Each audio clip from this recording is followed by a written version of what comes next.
Hey guys, tonight we're slipping quietly, obediently, and just a little awkwardly into the frilly, buttoned-up madness of Victorian England.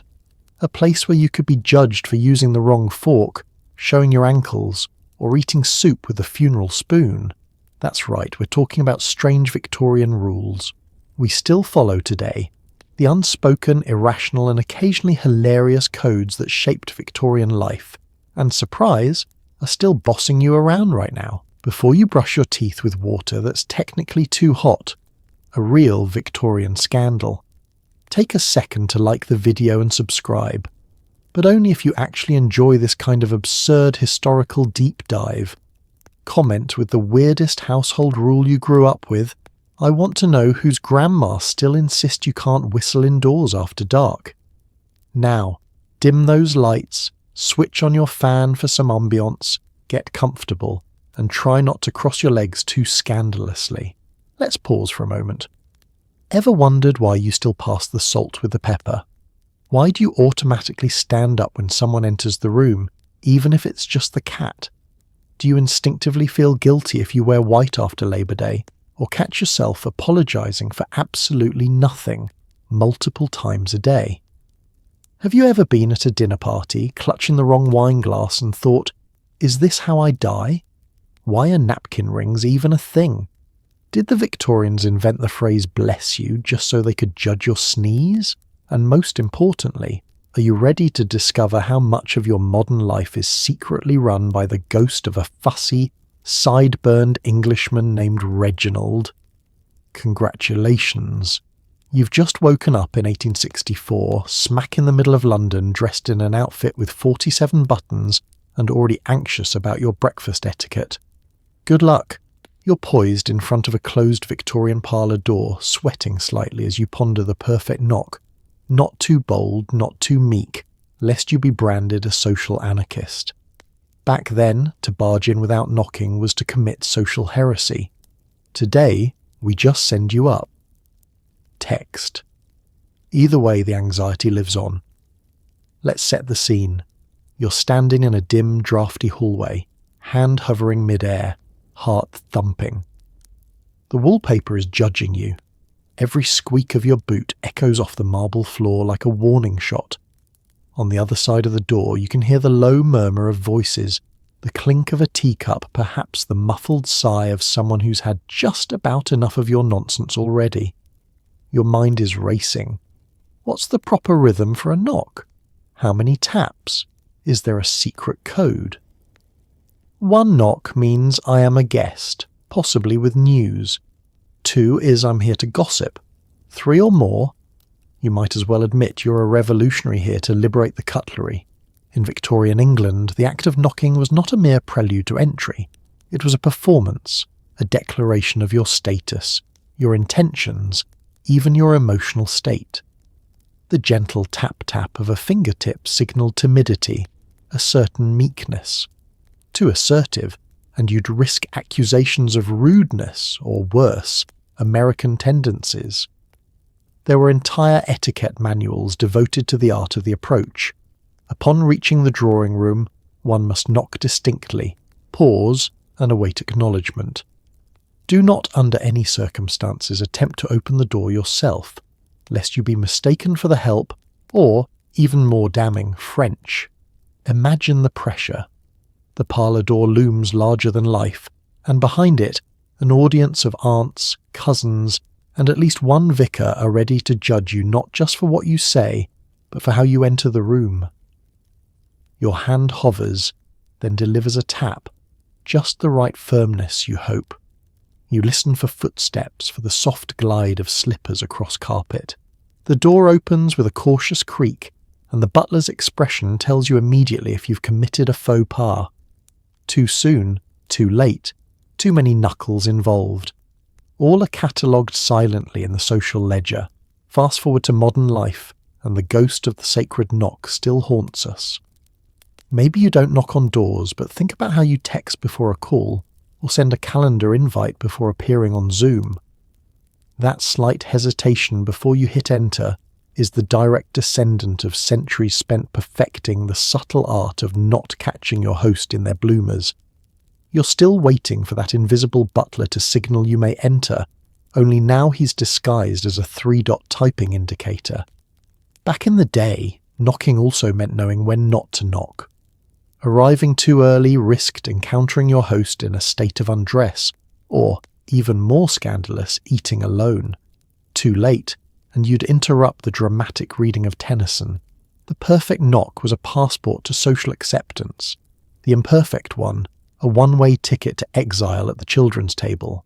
And heaven help you if you walked in without waiting for the proper come in. You'd be remembered for years as the person who saw Lady Edith without her gloves. There was also an entire hierarchy of door knockers.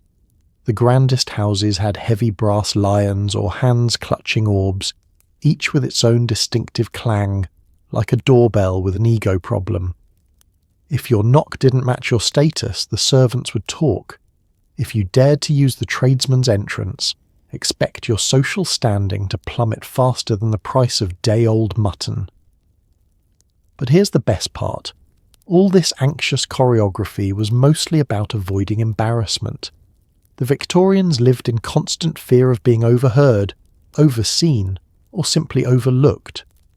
A knock was a way of announcing, "Please brace yourself, I'm about to enter, and I have absolutely no idea what to do with my hands."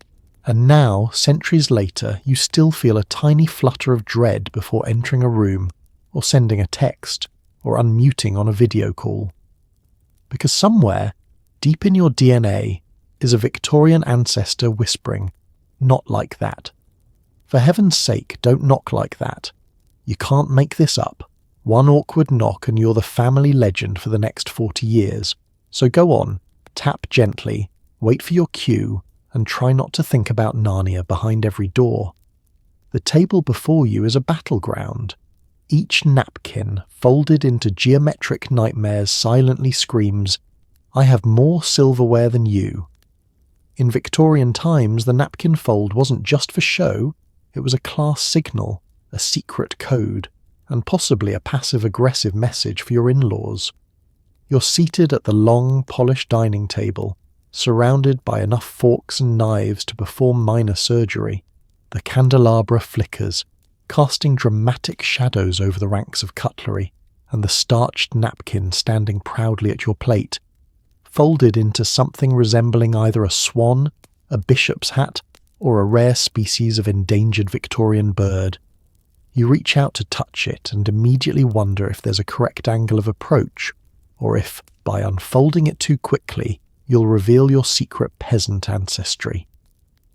In Victorian England, the napkin wasn't just a utilitarian tool for catching soup dribbles.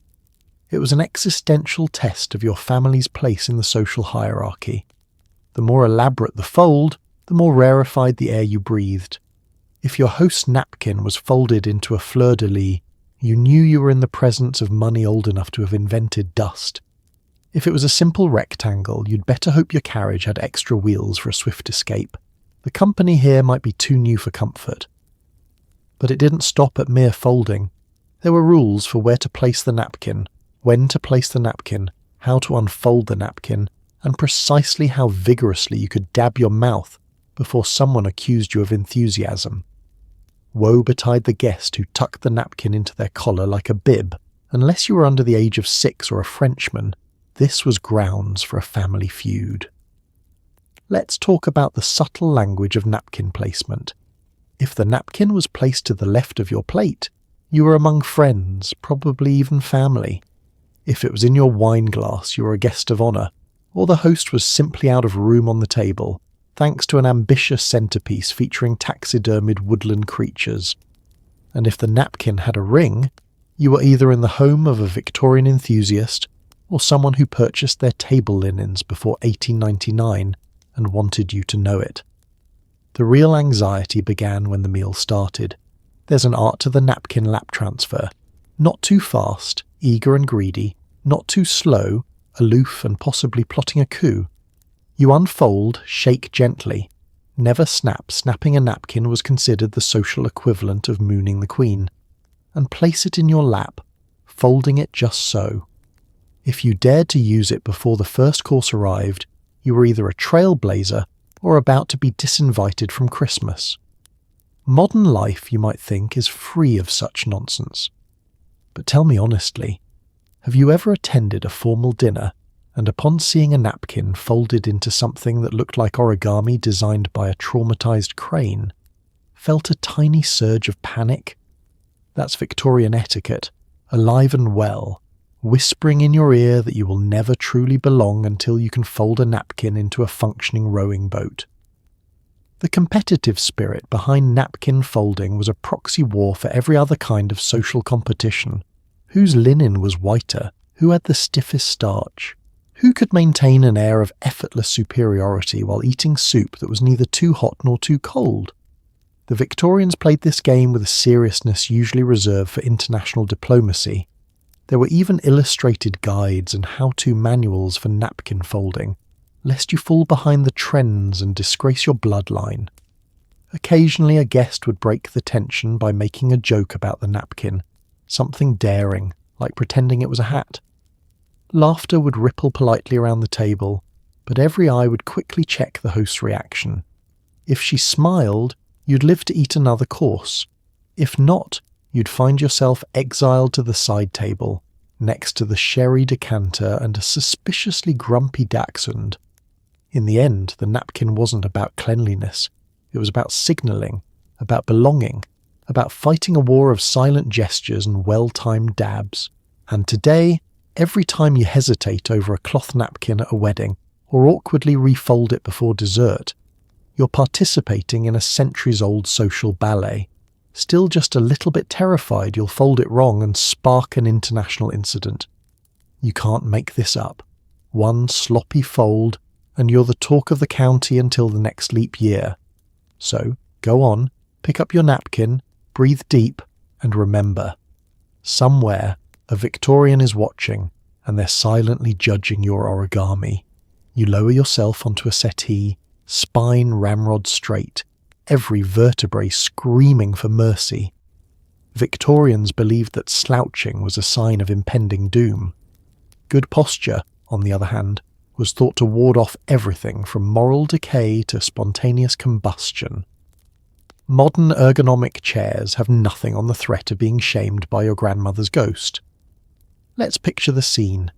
You're perched gingerly at the edge of a velvet cushioned chair, every muscle tensed as if preparing for battle.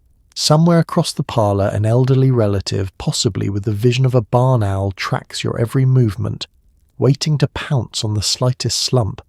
Even your shadow looks nervous. The air itself seems to stiffen, crinkling around the edges as you attempt to hold a position that could easily pass for military punishment. Your feet are placed exactly 12 inches apart, your knees demurely together, hands folded, chin tucked, eyes gazing serenely forward. Congratulations, you're now the human equivalent of a particularly uptight fence post. In the Victorian world, posture was more than a matter of comfort or appearance, it was a moral campaign. Sitting up straight wasn't just encouraged, it was required. Enforced with the kind of fervour usually reserved for religious observance and the correct way to address a bishop. Mothers, governesses and boarding school matrons alike policed the nation's children and adults, armed with sharp looks and occasionally rulers. To slouch was to announce your descent into ruin. Slouching signalled laziness, lack of discipline, even hidden depravity, because as any self-respecting Victorian knew, weak posture was only a short shuffle away from weak morals. It was a slippery slope from hunching over your mutton to running off with the footman, or worse, forgetting to water the ferns. Some etiquette manuals even warned that poor posture could lead to nervous conditions, indigestion, and an increased risk of fainting at the opera. If you caught your reflection stooping, you were supposed to snap to attention, utter a silent prayer for forgiveness, and possibly spend the rest of the evening walking around with a heavy book balanced on your head. Of course, it wasn't only women and children under surveillance. Men, too, were expected to project the confidence of a man who owned at least 3 waistcoats and a small estate. A straight back was a sign of leadership, control, and the ability to endure long speeches about the price of tea without betraying a single twinge of spinal pain. Entire drawing rooms became silent posture showdowns, with guests subtly lengthening their necks and squaring their shoulders as they gossiped about the neighbour's bread pudding, and woe betide the unfortunate soul who actually let themselves relax. Soft chairs were eyed with suspicion, lounging, sprawling, or, heaven forbid, reclining was considered French and therefore perilous. Fainting couches existed only for actual fainting, preferably after news of an engagement or a particularly moving sermon. If you dared to slump, you could expect a gentle cough, a meaningful glance, or a whispered reminder that the Queen herself had never been seen in a horizontal position, unless it was for official portraiture. Modern times may have replaced the governess with a physical therapist, but the psychological scars remain. Think about the way you automatically sit up when someone walks into the room, or the silent guilt that creeps in if you're caught hunched over your laptop like a 21st century goblin. All those ergonomic reminders and app notifications to straighten your spine, pure Victorian energy, disguised as wellness, and if you think you're safe at home, just wait until you FaceTime your mother. One raised eyebrow through the screen, and suddenly you're upright, feet flat, heart racing. You may not believe in ghosts, but your posture definitely does. Somewhere a Victorian ancestor is haunting your lumbar region, whispering, "Sit up, dear," or your prospects will wither like last year's roses. So next time you find yourself squirming for comfort, remember, you're not just fighting the urge to relax, you're upholding a centuries-old tradition of spinal heroism. Slouch and risk your honour. Sit up straight, and maybe, just maybe, your grandmother will let you eat dessert first. And you can't make this up because in the world of the Victorians your entire moral standing could rest on the angle of your backbone. No pressure. A chew. Instantly, a dozen bless yous fly at you, as if failing to say it will let the devil in. The Victorians truly believed a sneeze could open spiritual floodgates. Today, the tradition persists, mostly as a reflex, but part of you still suspects you might spontaneously combust if nobody says it. Now, let's imagine you're in a proper Victorian drawing room. The air is thick with the scent of coal smoke, lilies, and a faint undertone of unresolved family tension. You're perched on the edge of an embroidered settee, holding in a sneeze with the urgency of someone trying to stop a national crisis. Because here, sneezing isn't just a bodily function, it's a spiritual event, a cosmic roll of the dice. Every nostril twitch sends a ripple of anxiety through the room. Your nose rebels. It starts with a tickle just behind the eyes. You do your best to hold it in. Maybe press your lace handkerchief to your face. Maybe try to fake a yawn.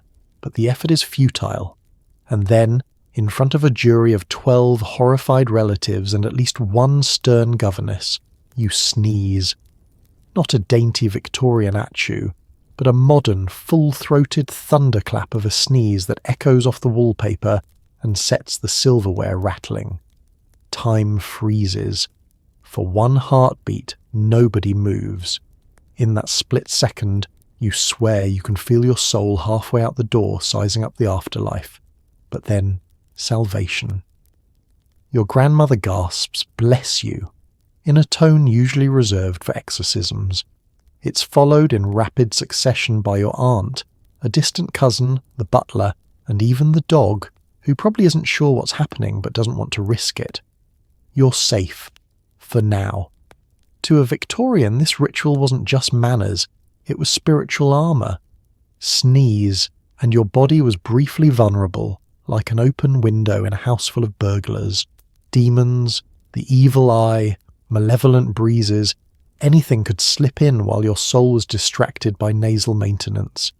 Even the most sceptical Victorian wasn't willing to bet their immortal essence on ignoring a sneeze. After all, better to be safe than eternally sorry. The etiquette books were very clear.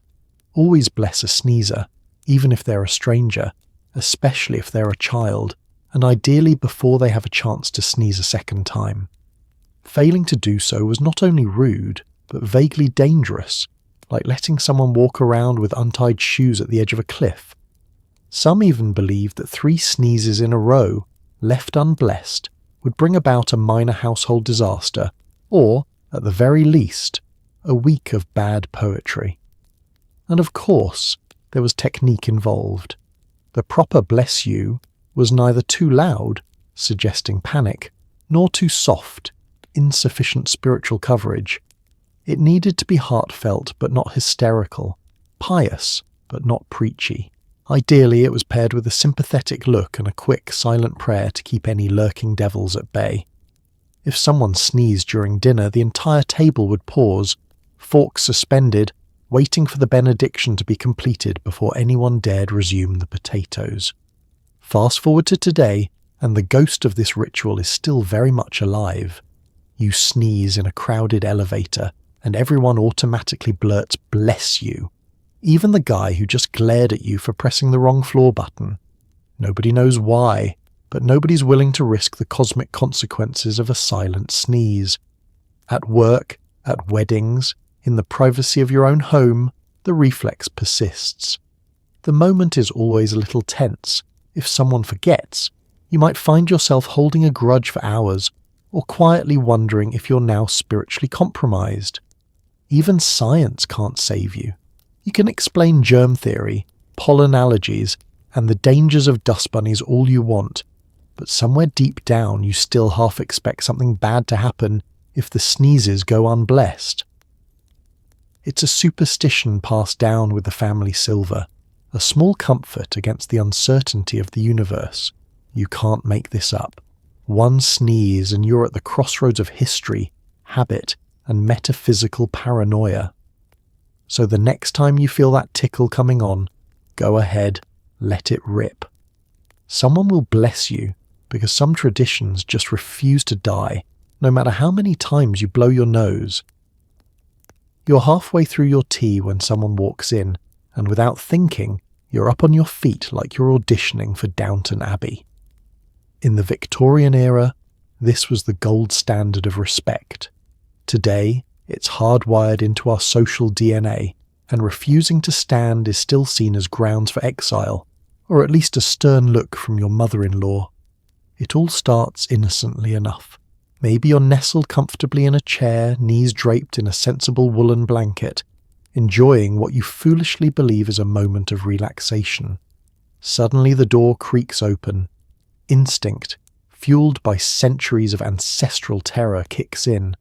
Your tea sloshes dangerously as you scramble upright, posture alert, expression caught somewhere between attentive and mildly panicked. It doesn't matter who's walked in. A duke, a distant cousin, or the neighbour's dachshund. Rising is automatic, as natural as breathing or apologising to the furniture you bumped into on your way up. In the Victorian era, the act of standing upon someone's entrance wasn't just polite. It was practically a religious observance. The house was a living stage, and every arrival a cue for the ensemble to leap to their feet in choreographed reverence. Failing to stand was a social misdemeanour, whispered about for weeks and possibly resulting in your expulsion to the garden, where you could reflect on your disrespect among the begonias. Children were drilled in the art of standing at the speed of light. Gentlemen rose for ladies, ladies for elders, everyone for guests. The only exception was the family dog, who was expected to remain seated, unless, of course, it was a spaniel. Spaniels were above the law, but there were rules. The manner of your rising communicated more than 1,000 words. Too slow, you were accused of sloth, or worse, continental attitudes. Too eager. It looked desperate, like you'd been plotting an escape or had something to hide under your chair. The goal was smooth, unhurried grace. Ideally, you stood just as the entering party's shoe crossed the threshold, neither too early, risking awkward eye contact with the footman, nor too late, signalling you hadn't noticed at all and possibly needed to have your eyes checked by a reputable London oculist. Then came the problem of what to do next. Should you bow? Should you curtsy? Should you simply incline your head in a gesture so subtle only trained butlers would notice? Etiquette manuals provided extensive flowcharts. If the guest is an unmarried lady of gentle birth but not in mourning, and it is after 4 o'clock, rise, incline head, smile softly, then immediately resume seating. No one ever remembered these details, leading to spontaneous outbreaks of mass confusion and synchronized bowing. And the Victorians never missed an opportunity to layer guilt onto the whole process. If you forgot to stand, you'd be reminded, gently, of course, but with enough undertones to haunt your dreams. "We rise for guests in this house, dear," someone would whisper. Or perhaps, in my day, we knew how to show respect. You could feel the weight of Queen Victoria's gaze bearing down on your spine, radiating through the centuries, judging your every move. Fast forward to today, and the legacy of the stand-up routine lingers. Maybe you're in a meeting and the boss walks in, everybody suddenly bolts upright, papers shuffling in a flurry of manufactured productivity. Maybe it's your in-laws arriving, and you spring up so fast you spill chips all over the couch. Even on video calls, you feel a strange compulsion to adjust your posture or wave enthusiastically as if the algorithm is keeping score. The consequences of not standing are subtle but real.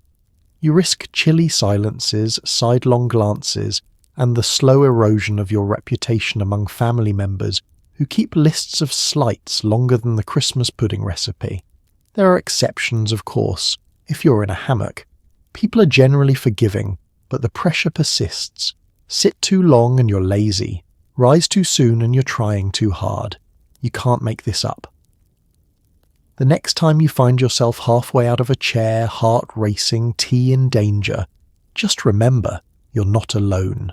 You're part of a centuries-old choreography, one awkward rise at a time, still performing for the invisible panel of Victorian judges in your mind. Stand tall, smile politely, and whatever you do, don't knock over the tea. The family still talks about that. Victorian London is a sea of black lace and veils. Wearing black signalled grief, social status, or maybe just a really dramatic Tuesday. These days, black is always in fashion, but its roots are soaked in mourning rituals that lasted longer than most modern relationships. Imagine waking up to the relentless grey drizzle of a London morning, the sort of sky that looks like someone's already started mourning the weather. You shuffle to your wardrobe, pasty and pensive, only to realise you're out of mourning bonnets. Again. Because here in the Victorian era, every event, every birth, death, minor inconvenience, or the loss of a particularly well-behaved parakeet has a dress code, and that code is black. Black crepe for deep mourning, black silk for half mourning, a little lavender trim if you're feeling rebellious and ready to risk the family fortune. You pull on a dress so heavy it could double as a blackout curtain, then layer up. Gloves, veil, maybe even black buttons. If you're really going for the full tragic widow in a serialized penny dreadful look, you add jet jewellery, a black handkerchief, and a stare so solemn it could curdle cream. The effect is dramatic, theatrical, and almost certainly uncomfortable. The outfit isn't about comfort. The point is to broadcast your misery, your status, and if you play your cards right, your eligibility for a tasteful new suitor. And it isn't just a fleeting phase. No, Victorian mourning lasts. First, there's deep mourning, nothing but black, no dancing, no social visits except to other mourners, and a facial expression that would put stone gargoyles to shame. This phase alone could drag on for 2 years. Then comes half mourning, where you can sprinkle in a little grey, mauve or faded purple, and people know you're still sad, but open to the idea of attending a polite garden party if someone brings decent sandwiches. The stages of grief here aren't about healing, they're about maintaining an elaborate social calendar of sorrow. Miss a step, and you risk being judged by the neighbourhood's unofficial grief committee, a pack of widows and a suspiciously alert undertaker. Of course, mourning wasn't just about death. Sometimes it was a convenient excuse. Need to dodge a terrible dinner invitation? Sorry, still in mourning. Tired of tedious parties? Just throw on some extra black and look meaningfully at a painting. Want to make your ex regret his life choices?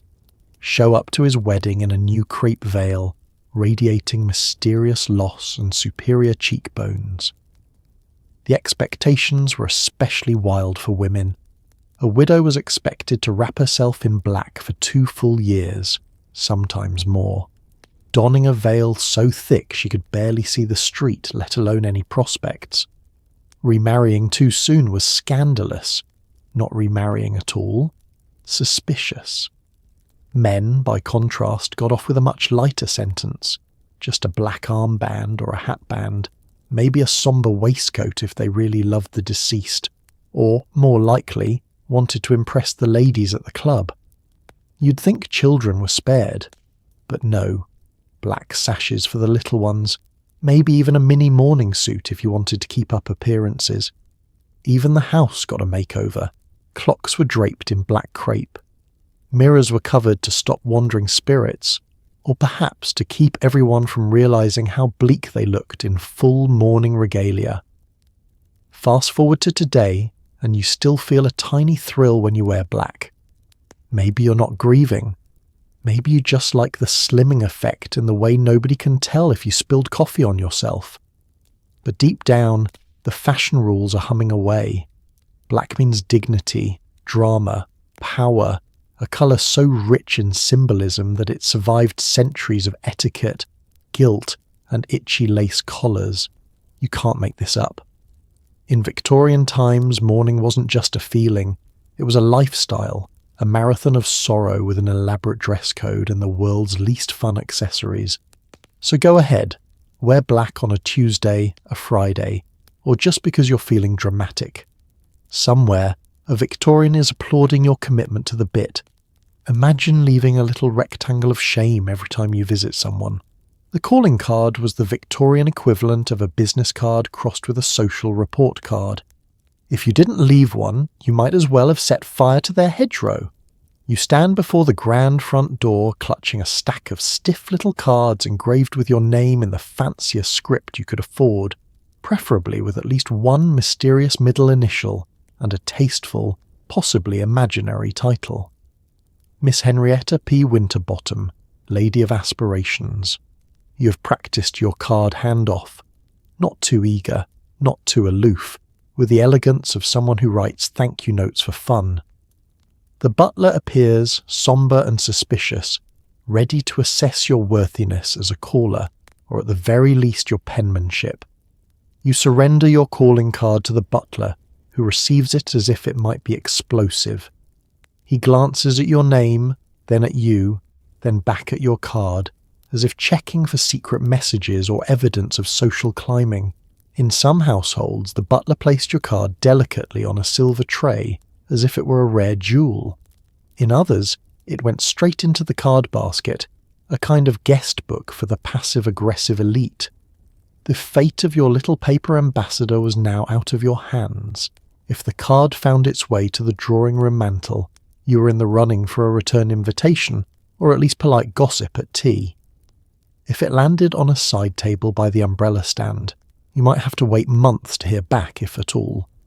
And if it vanished entirely, spirited away to the servants' quarters, or worse, the kitchen fire, you knew exactly where you stood. On the very edge of polite society, one crumpled card away from total obscurity. The rules around calling cards were elaborate, labyrinthine, and sometimes deliberately opaque. The type of card, the size of card, the font, everything mattered. A gentleman's card was smaller, subtle, almost apologetic. A lady's card was larger, elegantly adorned, sometimes perfumed, and in particularly ambitious circles trimmed with gold. Cards could be folded on the corner to indicate a personal visit, or left unfolded to signal a formal call, or even marked with cryptic initials. PPC, pour prendre congé for leave-taking, or FC, felicitations or congratulations. Or, if you really wanted to confuse the staff, a flourish that simply read, visited. There was a delicate choreography to when and how you presented your card. Arrive at the wrong hour and you'd be banished to not at home, which, as every Victorian knew, was code for at home but hiding behind the aspidistra until you leave. Drop off your card without a personal visit, and you risked being labelled insincere. Forget to leave a card altogether? That was social arson, and the stakes were higher than you'd think. A well-timed card could gain you entry to coveted dinner parties, secret salons, or that exclusive musicale where Lady Barrington's daughter occasionally burst into tears. But the wrong card, or worse, a card with a spelling error, could cost you years of progress, months of invitations, and an eternity of polite but frosty conversation in the cheese aisle at Harrods. Passive aggression reached its artistic peak with the calling card.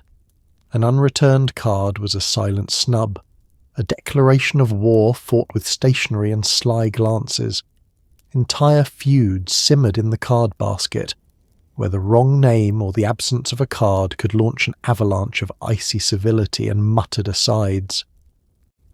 The paper trail of the Victorian social scene was littered with the casualties of forgotten cards and returned visits. Today, we like to believe we're past all that, but the ghost of the calling card lingers every time you send a text and wait, heart pounding for a reply. Every left on read, every delayed RSVP, every just saw this is a digital echo of the calling card's power, a paper-thin measure of inclusion, attention, and just a dash of polite vengeance. You can't make this up. One flimsy rectangle could decide your fate for a season, or a lifetime.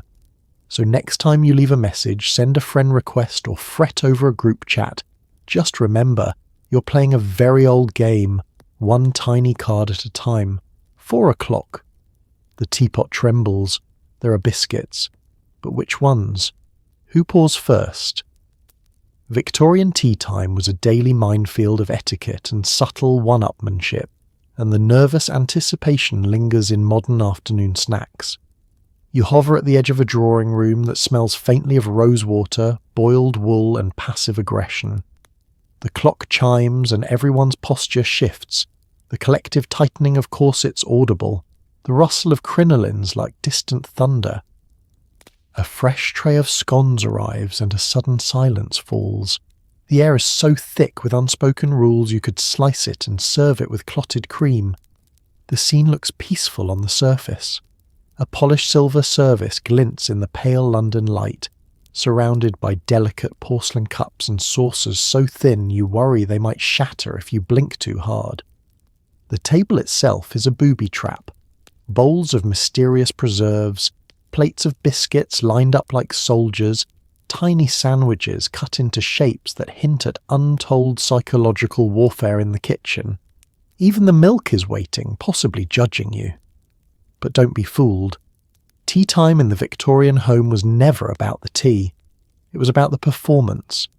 The choreography of the pour was as complex as a ballet. Who would pour? If you were the hostess, this was your moment. A careful tilt of the pot, a demonstration of wrist strength, social poise, and the ability to avoid splashing. Pour too little, and you were stingy. Too much, and you were reckless. Offer milk before tea, and you might be marked as a subversive. Ask for lemon, and you'd be quietly noted as continental, the Victorian code word for probably up to no good. And the order of serving was a social calculus. The eldest lady first, unless a titled guest was present, in which case you recalculated and poured for them instead, praying you hadn't just committed a minor diplomatic incident. If you poured your own tea before the hostess offered, you might as well stand up and announce your intention to overthrow the monarchy. And don't even think about touching a biscuit before the first sip has been taken, unless you enjoy being the topic of whispered critiques and pointed glances for the next decade. Then there were the biscuits themselves, a coded message baked in sugar. Did you reach for the plain shortbread, or risk the jam dodger and expose yourself as a secret hedonist? God forbid you double-dipped a sugar cube, or worse, let crumbs fall onto the tablecloth. The best guests could eat a scone, add jam and cream, and never leave a trace. Their lap pristine, their smile serene, their inner turmoil hidden behind a polite cough. The real sport, though, was in the conversation. Every topic was another pitfall. Weather, safe. Opera, safer. Politics, never. Family gossip, a minefield. And if you were ever left alone with a hostess for more than 30 seconds, you could expect a question so delicately phrased you'd spend hours unravelling its meaning. How is your dear brother's situation these days? Might actually mean, we heard about the horse, the gardener, and the unfortunate cheese incident. Tea time was also the hour of subtle competition. Who had the best service, the freshest cream, the rarest tea, imported at extravagant cost and presented with a casual, "Oh, it's just something we picked up on the continent." The right porcelain was a flex. An heirloom sugar bowl was a humble brag. Even napkin rings got in on the action, discreetly hinting at old money, or, even better, old scandal. Today we try to keep it casual, but the DNA of Victorian tea time lingers in every modern coffee catch-up, every nervous pastry tray at work, every moment when you wonder if you're supposed to pour for everyone or just yourself. The ghosts of etiquette past hover over the office Keurig, whispering, "Not like that. Never like that. You can't make this up." A snack break, weaponized by tradition, still haunting every afternoon. So the next time you reach for a biscuit, pause, check your audience, and pour with confidence. Or at least try not to overthrow the social order with your scone. It's September. You reach for white linen and suddenly feel the icy breath of every Victorian aunt who ever lived. Their strict seasonal dress codes persist in today's arbitrary fashion rules, and that little flicker of guilt when you wear sandals in October. You stare at your closet in paralysed indecision. White trousers, white dress, white shoes, taunting you from their hangers. They're clean, they're crisp, they go with everything. But it's September, and somewhere in the back of your mind, the echoes of disapproving Victorian voices begin their chorus. White after August. What will the neighbours think? You glance furtively out the window, half expecting to see a ghostly aunt lurking in the hedges, shaking her head and clutching her pearls. Victorian England took seasonal fashion with the seriousness of a military campaign. Summer, with its long days and garden parties, was the brief shining window when white was permitted, even encouraged. White linen whispered of purity, leisure, and enough disposable income to risk grass stains. But as the first chill nipped the air and the calendar turned, the white was banished, packed away with lavender sachets and a sense of mounting dread. Wearing white after summer wasn't just a small faux pas, it was a declaration of war on social order. In Victorian times, clothes weren't just about comfort or style. They were billboards broadcasting your grasp of the rules. The right hemline, the right hat, and most importantly the right colour, in the right season. To don white after the last official garden party was to court scandal, or at the very least an unsolicited lecture from the local vicar's wife about the wages of fashion sin. So, you did what everyone did. You waited. You watched the skies for signs, read the society columns for cues, and if you were truly lost, asked the butler, who always seemed to know.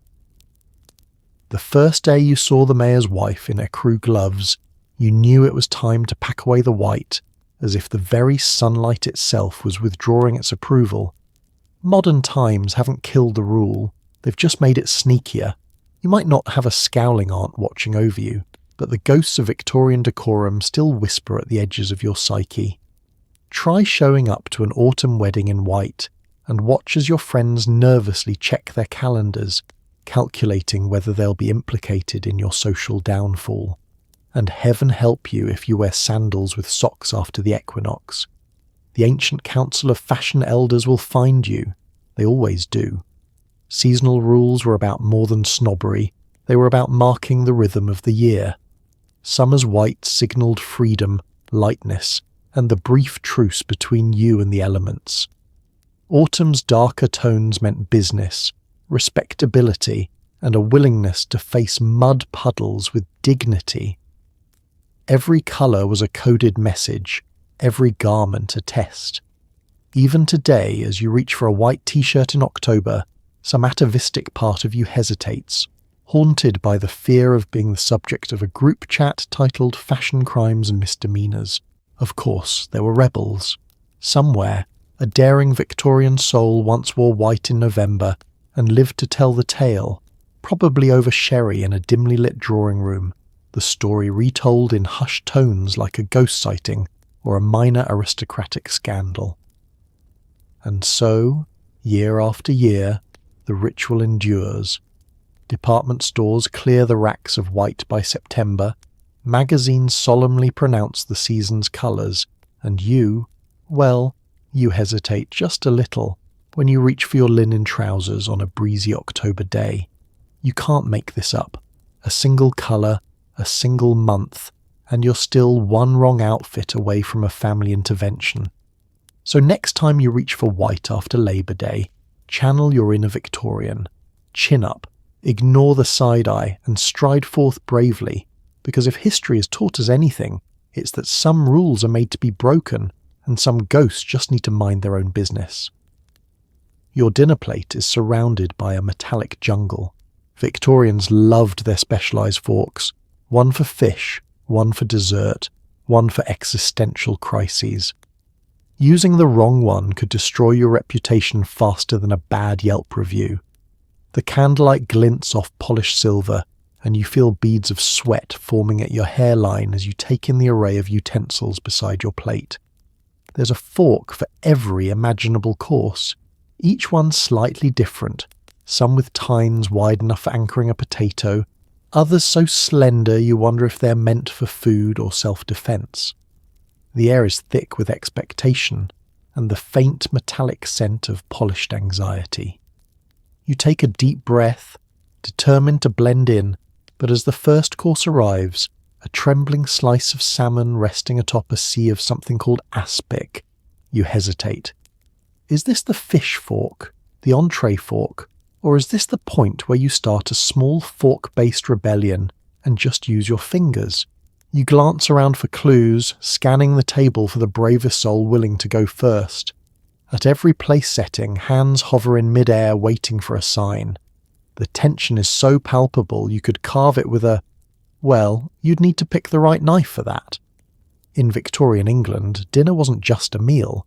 It was a test, a show, and an unspoken competition to see who could survive the cutlery gauntlet with their dignity and napkin intact.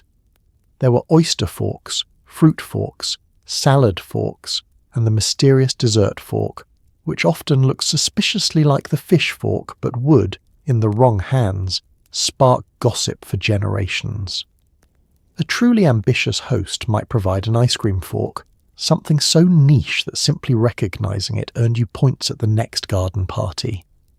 But it wasn't just about having the correct fork, it was about the choreography. Start from the outside and work your way in. This was the only guiding light in a fog of forks, though woe betide you if a course arrived out of order and threw your plan into chaos.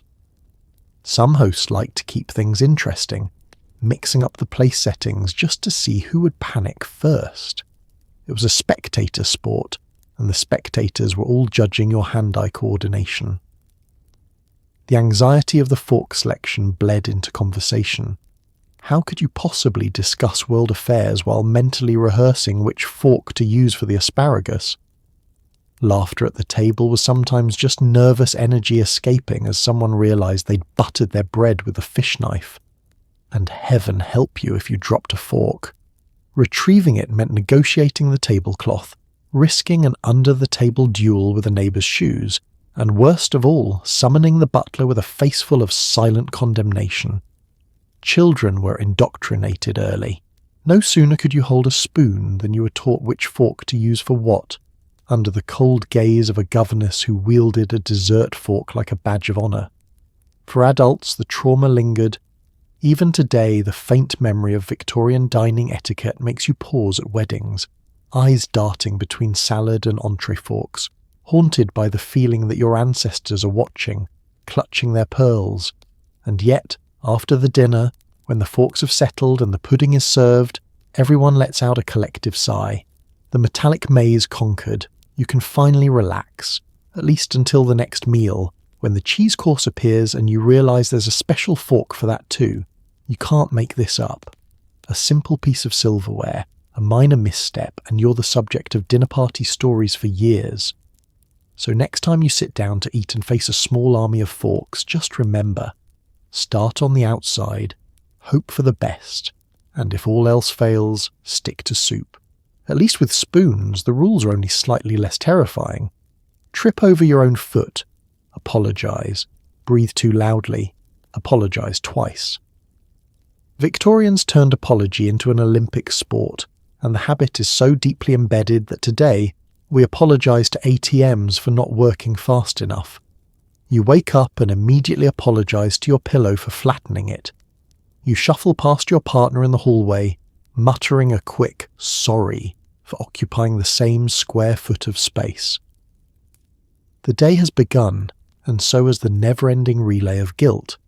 By noon, you've apologised to the coffee maker for running out of beans, the dog for not walking faster, and the postman for delivering mail you weren't expecting. The word sorry leaves your lips with the easy grace of someone who's practiced it for generations because, in fact, you have. The Victorians mastered the art of apology, transforming it from a simple act of contrition into a finely tuned society-wide reflex.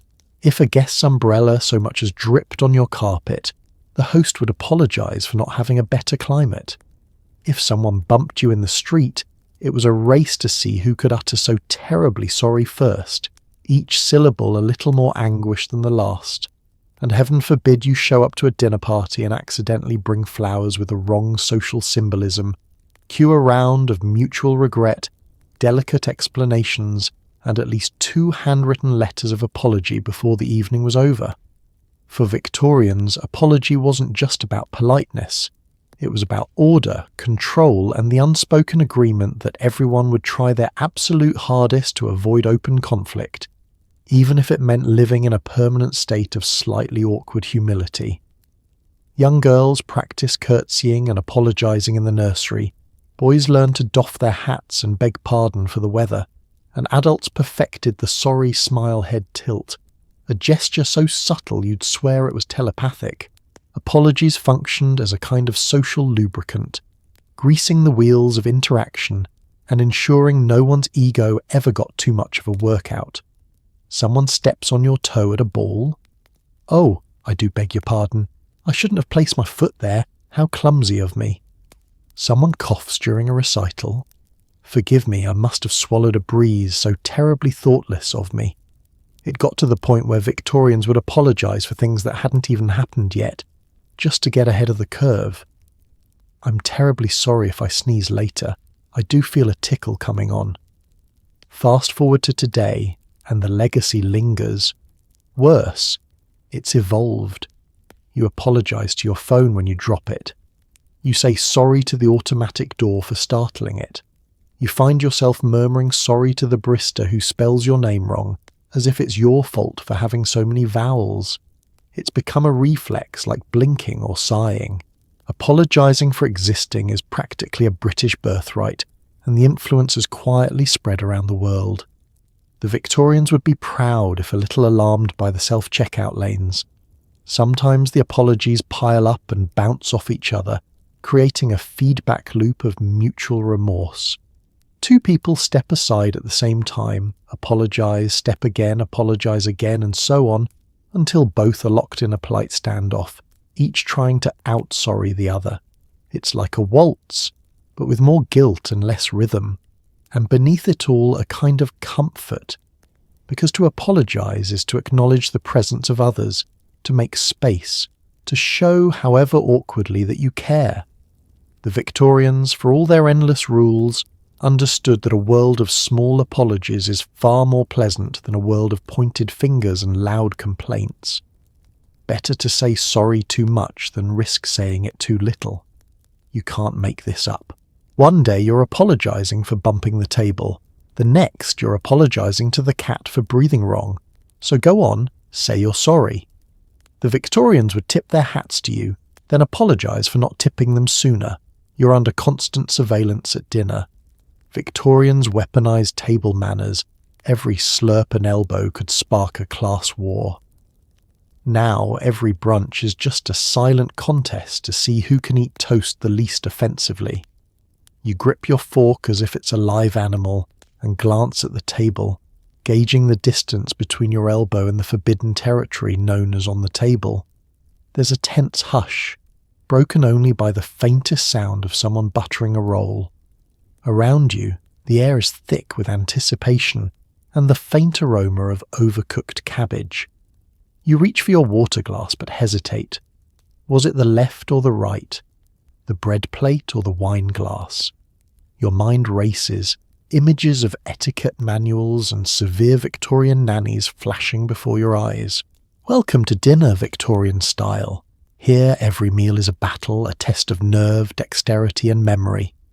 The rules are many, the consequences subtle but severe. Elbows on the table, an instant sign of poor breeding, possibly moral decline. Talking with your mouth full? Grounds for exile to the children's table no matter your age.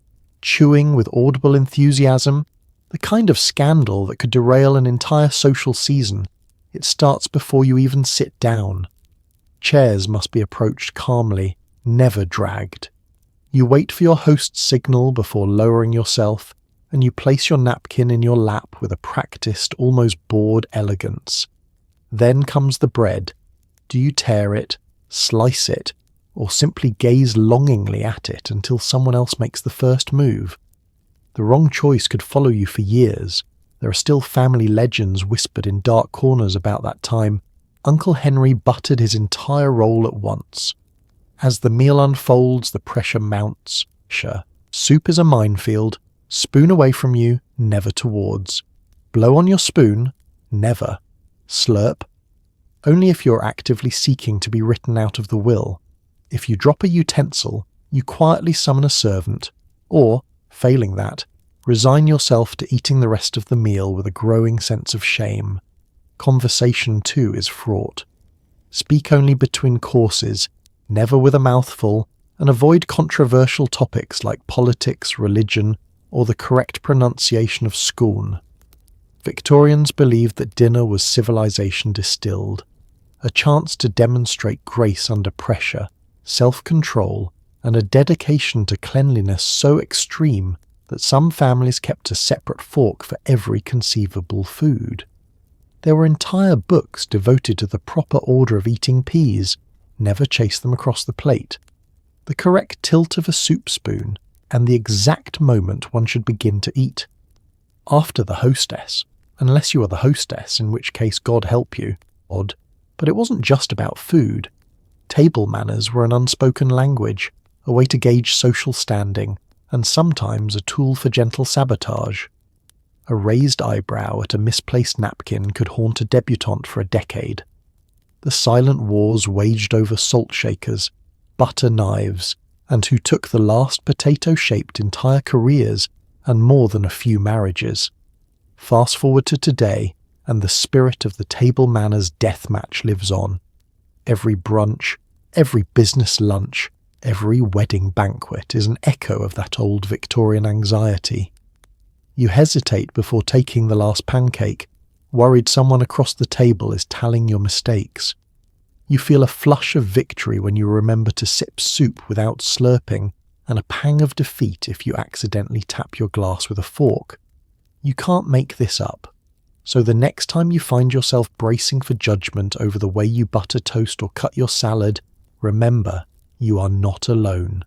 You're part of a grand, ridiculous tradition, one where the stakes are high, the glances are sharp, and survival means never letting your elbows touch the table, not even in your dreams. You offer your hand and instantly remember, that Victorians viewed the handshake as a contract, a trust exercise, and an informal duel. The tradition persists, but now it's more about avoiding eye contact and hoping nobody notices your damp palms. Let's set the scene. You stand at the edge of a crowded Victorian drawing room, the hum of conversation mixing with the faint clinking of sherry glasses. Someone approaches, a gentleman in a waistcoat or perhaps a lady in stiff black silk. There's a moment of social calculus. A bow? A curtsy? No, this is a handshake moment. You extend your hand, carefully gloved if you're being proper, bare if you're daring or just forgot. The tension is palpable. Your pulse quickens, and you wonder if you should have wiped your palm on your coat before taking the plunge. For the Victorians, a handshake was no casual gesture. It was the physical embodiment of trust. Two people meeting in the middle, literally, offering up their right hands, weapon-free, in an ancient sign that they came in peace. Shake too softly, and you are seen as weak, perhaps untrustworthy, maybe concealing a plot to swap the good tea for the cheap blend. Too firm, and you risked accusations of brashness, revolutionary intent or worse, American tendencies. The ideal handshake was a Goldilocks affair. Not too hot, not too cold, just the right amount of confidence and deference. Entire guides existed on the proper mechanics of the handshake. You were advised to make eye contact, but not too much. No one likes a stare down. The grip should be assertive but not crushing, the shake measured, the duration exact. Hold on for too long, and you might as well propose marriage on the spot. Release too soon, and the deal, or the friendship, was as good as lost. And of course, the handshake was a subtle, ongoing competition. In the business world, the right handshake could mean the difference between a lucrative partnership and a lifetime of tepid social invitations. At family gatherings, the strength of your handshake was quietly noted by every aunt and cousin present. If you failed to impress, word would get around. "He has a handshake like overcooked pudding," someone would mutter. The shame could haunt you for seasons. There were even gender politics in the handshake. Women, especially those of a certain class, might avoid the gesture altogether, preferring a nod or, in extreme cases, the ghost of a gloved fingertip. For a woman to offer a handshake could signal independence, worldliness, or a secret membership in some mysterious continental society. Little wonder some men nearly fainted at the prospect. Modern times, for all their relaxed rules, haven't freed you from the handshake's grip. Enter a meeting and you're met with a forest of outstretched hands. Each one is a test, a first impression, a brief moment of mutual suspicion, especially if it's flu season. You try to remember what you learned. Firm, friendly, brief, and please, please let your palm be dry. Eye contact? Just enough to say, "I'm trustworthy." Not so much that you startle the other person into dropping their latte. Of course, now you're haunted by new worries. The prospect of spreading germs, the agony of a mistimed release, the moment when someone turns your handshake into a hug and you have no idea what to do with your limbs. In the age of hand sanitizer, the ritual feels both ancient and slightly dangerous. You silently pray that no one notices you subtly wiping your hand on your pants afterward. And yet, the legacy endures.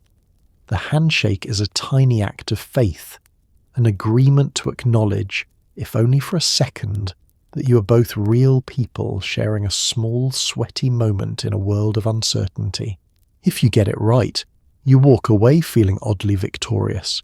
If you get it wrong, you'll replay the entire event in your head for the next decade. You can't make this up. One handshake, and you're tangled in a centuries-old dance of trust, status, and silent terror. So next time you're introduced, take a deep breath, offer your hand, and remember, the Victorians are watching, and they're probably judging your grip. In the Victorian world, passing the salt solo was bad luck, a sure way to summon arguments and possibly the hounds of hell. Always pass salt with pepper, and never ever slide it directly into someone's hand. Modern dinners still quake under this superstition. You're sitting at a long, elaborately set Victorian table, your nerves already tested by the parade of forks and a suffocating cloud of etiquette. But now comes the true moment of peril. Someone to your left requests the salt. It's small, innocuous, just a dainty silver shaker, yet your heart pounds. You know the rules, whispered down through generations. Salt must never travel alone. You reach for the pepper, feeling eyes on you, and with a shaky hand present both as a united front. Peace is preserved for now. In Victorian times, the salt and pepper set weren't just condiments. They were a sacred pairing, a marriage more inviolable than most royal unions. Separating them invited disaster, a fight between host and guest, a spate of bad luck, or a minor haunting by a disappointed ancestor. The reason? Salt for centuries was a symbol of purity, hospitality, and life itself. Losing it, spilling it, passing it carelessly, or worst of all giving it alone, was like waving a red flag to the forces of chaos. Dinner tables became arenas of silent superstition. To pass only the salt was to risk inviting squabbles so fierce they might outlast dessert. Etiquette books lectured sternly. Always hand both salt and pepper together, never one without the other. It was thought that left unbalanced, a solitary salt shaker could sour friendships, marriages, and possibly the soup. If you accidentally separated them, it was best to mutter a quick apology, knock on wood, and hope nobody noticed. And beware the ultimate faux pas, sliding the salt directly into someone's waiting hand. In the eyes of a Victorian, this was less a breach of etiquette and more a direct hex. The salt must be placed gently on the table, for the other to pick up, never hand to hand. The handshake was a sacred act, but salt was a spiritual minefield. Legend had it that palm-to-palm passing might lead to quarrels, or worse, leave you both cursed with the collywobbles, a vague but horrifying Victorian affliction. If you did spill the salt, an event which surely made the parlour clock stop, you'd better throw a pinch over your left shoulder, blinding the devil himself who, presumably, was lurking there waiting for an invitation. If you forgot, don't worry. The rest of the table would shoot you looks until you did, then discuss your lapse in whispers well into the next century. Today, the echoes of Victorian salt superstitions live on at modern tables, even if you're not quite sure why. At dinner parties, you instinctively pass both shakers, your hand trembling slightly as you set them down, never, ever directly into someone's palm. You feel a stab of guilt if you break the ritual, half expecting thunder to rumble or a distant aunt to materialize and lecture you about the dangers of salt imbalance. And yet, despite all logic, it's hard to let go of these rituals. They provide a strange comfort, a sense that by following the right steps, you might stave off disaster, or at least avoid a silent feud over roast potatoes. The tiniest breach, and you're doomed to be the one who cursed the table until the next family reunion. You can't make this up. Something as small as a grain of salt, so easily spilled, holds the power to shape the mood of an entire evening. So next time you pass the salt, pause, collect the pepper, and place them together with care, because some traditions are too superstitious, too charming, and frankly, too risky to ignore. And if anyone forgets, well, just start throwing salt over your shoulder. You can always blame the Victorians. You utter something optimistic and instantly search for wood to knock on. Thank the Victorians who added a chapter to the book of not tempting fate. Now it's a global tick protecting us from jinxes, bad meetings and playoff losses. It starts innocently enough. Maybe you're in a drawing room watching rain streak down a window so old it probably remembers Queen Victoria herself. Someone says, "I haven't been ill all winter." Instantly every head turns. An anxious hush descends. You, being well schooled in ancestral paranoia, Lunge for the nearest wooden armrest and tap 3 times for luck. Crisis averted. The ghosts of failed harvests and ruined family fortunes breathe a sigh of relief. No need to unleash the furies of fate, not tonight. Victorian England was an absolute breeding ground for superstitions, and knock on wood was among the most tenacious. It came from older pagan beliefs that spirits, both mischievous and benevolent, lived inside trees and wood. By knocking you acknowledged their presence, begged for protection, or at the very least distracted them long enough to sneak past with your luck intact. The Victorians loved a good ritual, especially one that let them imagine a universe full of invisible auditors just waiting for an excuse to meddle in human affairs. But the Victorians, as always, took things further. Merely saying something hopeful or making a bold prediction was considered an open invitation for disaster. If you didn't perform the proper counter-ritual, a quick tap on wood, ideally without anyone noticing, you were not only tempting fate, but actively sending it an RSVP. People would go to ridiculous lengths to follow the rules. Can't find real wood? Settle for your wooden shoe, the frame of a painting, or even the neighbour's cane. Desperation breeds creativity, and nothing motivates like the fear of a jinx. The ritual soon took on a life of its own. You'd see entire dinner parties descend into frantic wood tapping after a single incautious remark, "Our train's never late," as if the mere act of speaking had summoned a Victorian version of Murphy's Law. It wasn't just about luck, it was about control in a world that constantly reminded people of how little control they actually had. Knock on wood became a way to bargain with the universe, a tiny hope that maybe, just this once, things would go as planned. Even the language was loaded. Victorians never said anything was going well without the ceremonial knock. To skip it was to invite tragedy. A rainstorm during your picnic, a pie crust that collapsed, or, horror of horrors, a wilted cucumber sandwich at tea. Children learned it early, tapping on the school desks after declaring their arithmetic test not that hard. Servants did it behind the scenes, quietly warding off calamity before dinner was served. Even the Queen herself was rumoured to have given the occasional discreet tap beneath her gloves, though history is politely silent on the details. Fast forward to today, and the superstition lives on in every office, living room, and stadium. You say, "I never get stuck in traffic," and your brain immediately launches a frantic search for anything even vaguely wooden. The top of your desk, the leg of a chair, a pencil, any will do. At meetings, colleagues glance around with subtle panic before risking optimism. Sports fans are especially dedicated, rapping their knuckles on coffee tables and stadium seats, as if that single tap might prevent a ninth-inning disaster.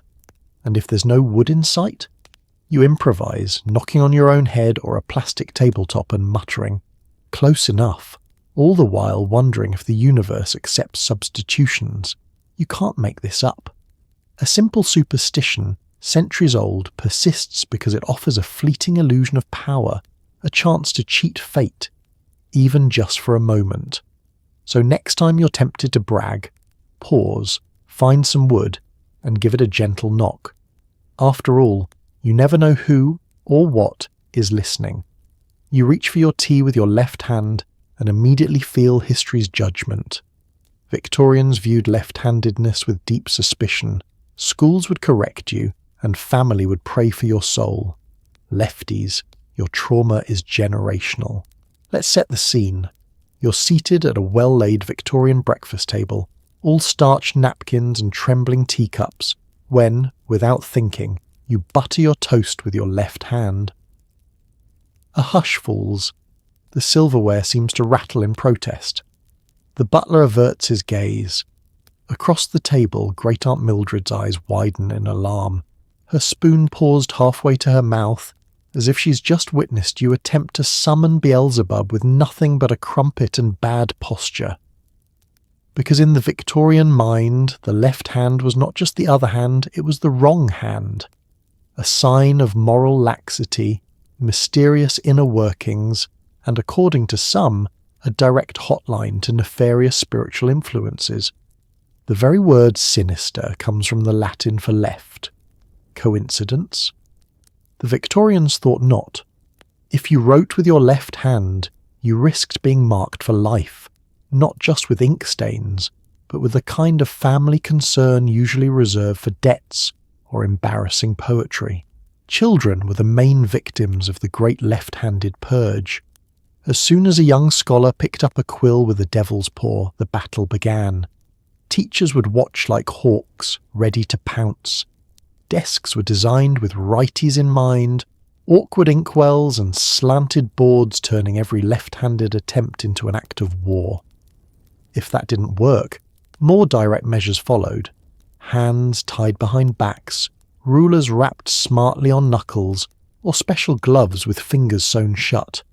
If you persisted, you'd find yourself the subject of extra prayer requests, as if a few amens could realign your brain. But why all the fuss? Partly it was superstition.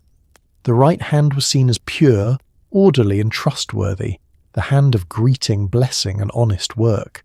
The left, the hand of secrets, shadows and sinister doings. To do anything important with your left hand, pour tea, shake hands, write a letter, was to invite trouble, or at the very least a stern talking to in the parlour. Of course, being Victorian, the rules didn't stop at home or school. Public spaces were a minefield. Church pews were narrow, elbows jostling for dominance. Try signing the guest book with your left, and you'd attract the gaze of the entire congregation. Even at dinner, passing dishes with your left hand could spark a whispered scandal. Did you see how she passed the peas? Just like her father, God rest his soul. And so, lefties learned to adapt, living a life of quiet subterfuge, practicing ambidexterity out of self-preservation, switching pens mid-lesson, and perfecting the art of inconspicuous buttering.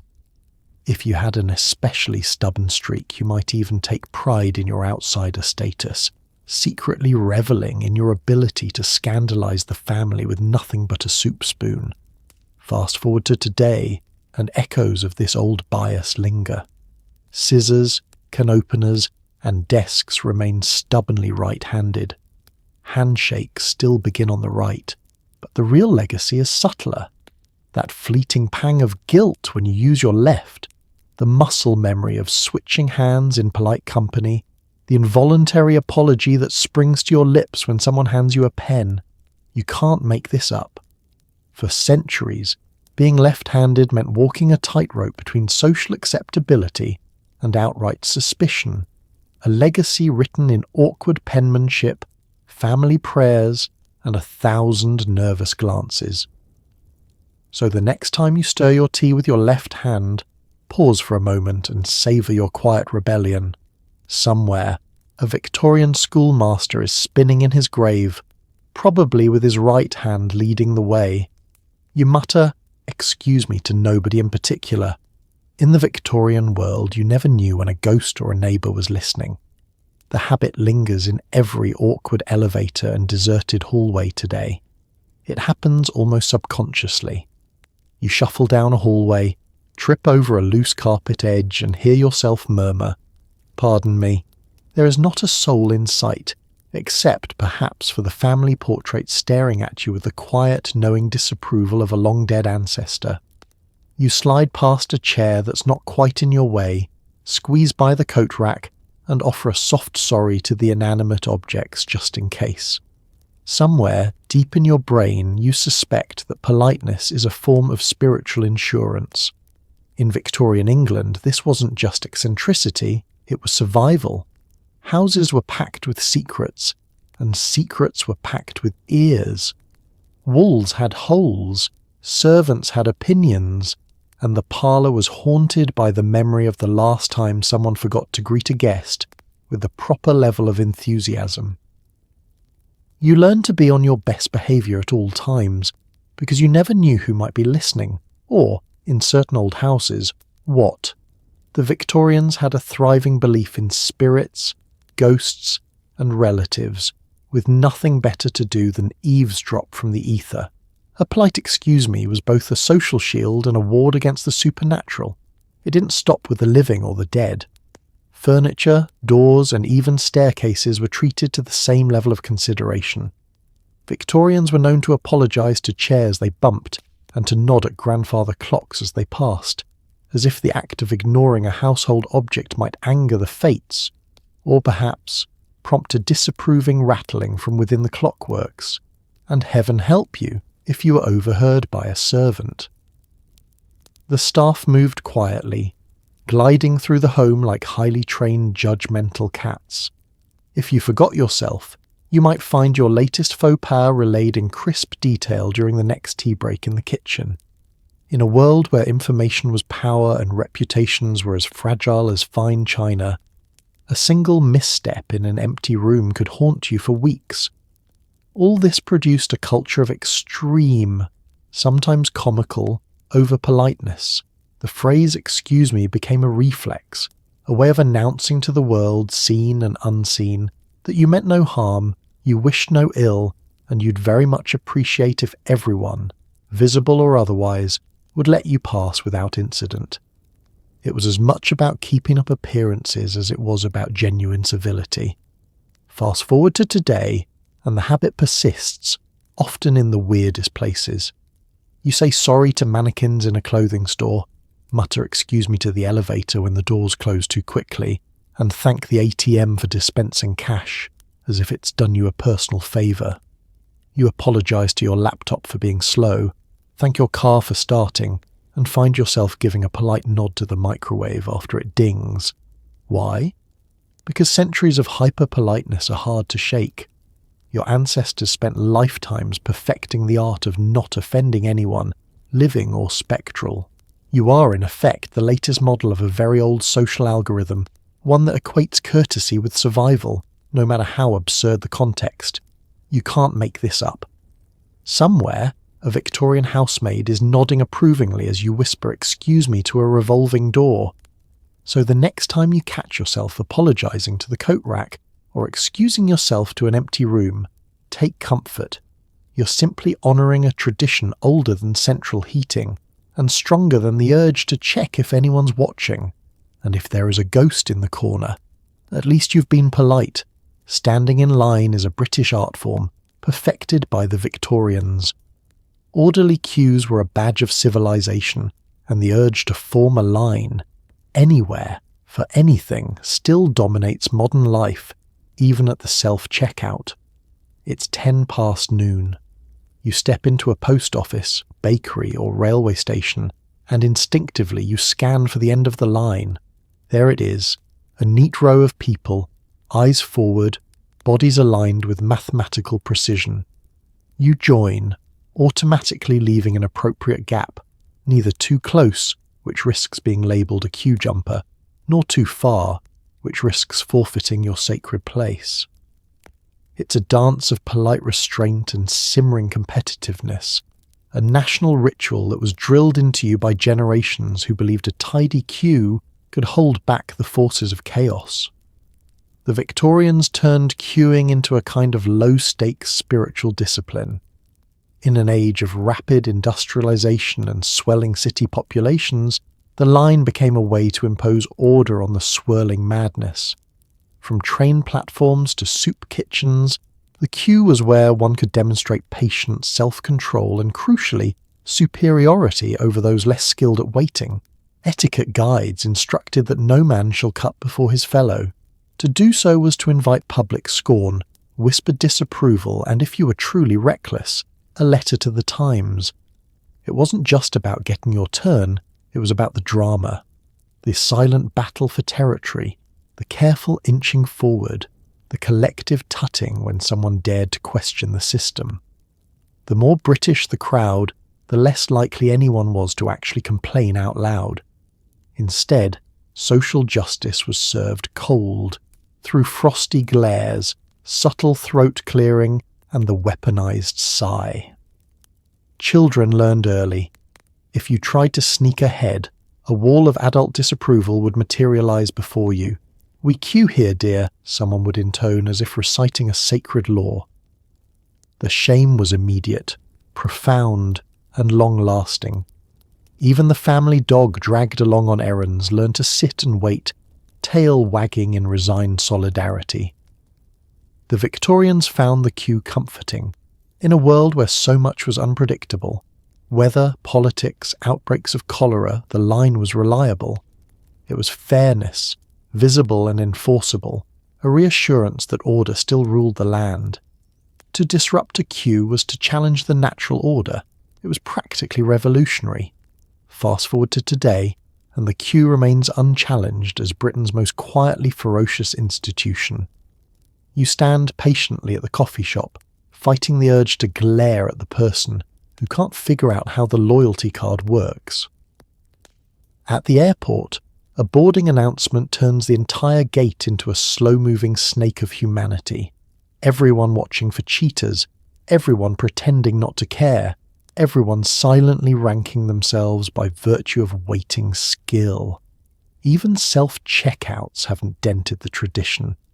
People queue for the privilege of scanning their own groceries, sharing a brief moment of unity in their mutual mild suffering. Heaven help the fool who ignores the queue, breezes past, or, worst of all, claims not to have seen it. The resulting passive-aggressive energy could power a small city, and the fury is always mild, never open rebellion, just the slow boil of the unjustly delayed. People swap stories of epic lines like war veterans, compete for tales of endurance.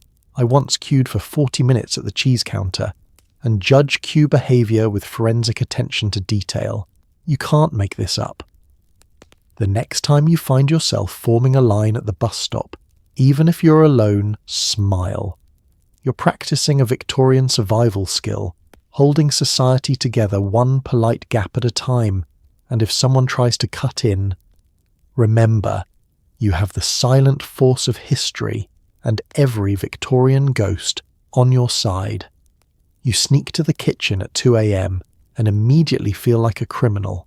In the Victorian-era, late-night eating was frowned upon, snacks after dark were a moral failing, and your fridge light is now a modern confessional. The house is quiet, shadows stretching down the hallway like silent sentinels. You pad barefoot toward the kitchen, each step measured and cautious. You're not just avoiding creaky floorboards, you're dodging centuries of judgment. The moment you open the fridge, a cold glow floods the room, illuminating your face like a thief caught mid-heist. You hesitate, torn between hunger and shame, already composing your defense in case a family member, or worse, a judgmental portrait, catches you red-handed with the cheese. In the Victorian world, eating was an event, strictly timetabled and closely supervised.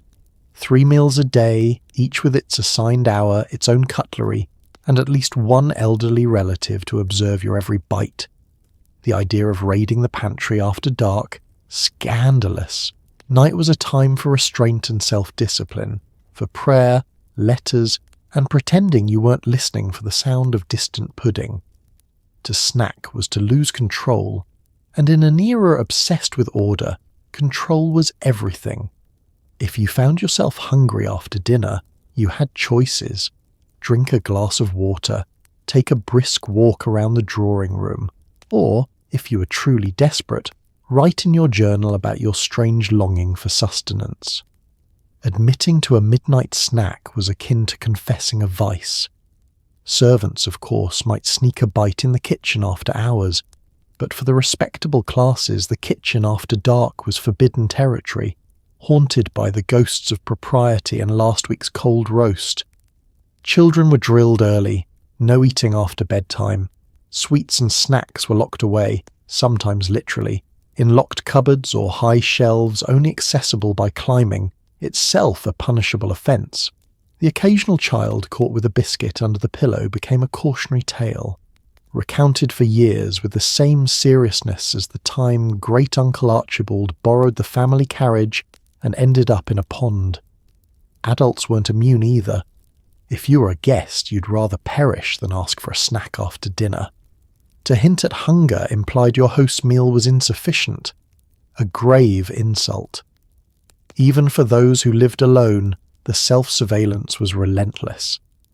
Diaries from the time are filled with tales of nighttime temptation, always followed by pious resolutions to do better tomorrow and stick to supper, no matter how meagre. The moral panic around late-night eating was part superstition, part health fad, and part pure social anxiety. Victorian experts warned that eating after dark would disturb digestion, invite nightmares, and weaken the constitution. Some suggested that snacks could lead to melancholy humours, or, in particularly vivid tracts, an overactive imagination. If you found yourself reaching for the bread, you were advised to recite poetry until the feeling passed. Fast forward to the present, and the echoes of this old shame persist. The fridge door becomes a confessional curtain, the crinkle of a wrapper in the dead of night a guilty secret. You tiptoe, listen for footsteps, and practice your innocent face just in case you're caught with a spoonful of peanut butter at a morally ambiguous hour.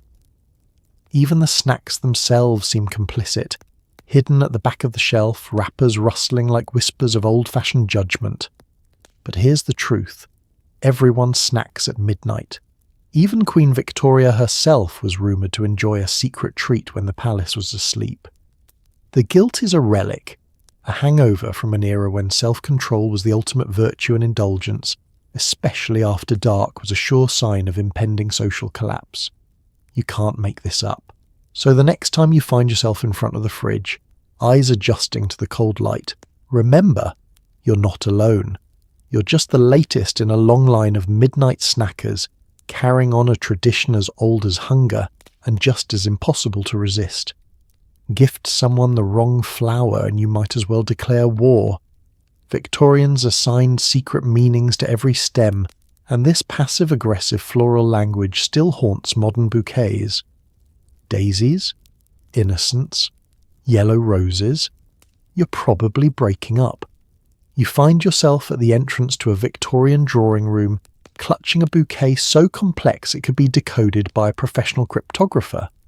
There's a rose for friendship, a violet for faithfulness, a sprig of lavender for devotion, and, wait, is that a marigold? Panic rises as you frantically try to remember if marigolds meant I admire your wit, or congratulations on your successful lawsuit.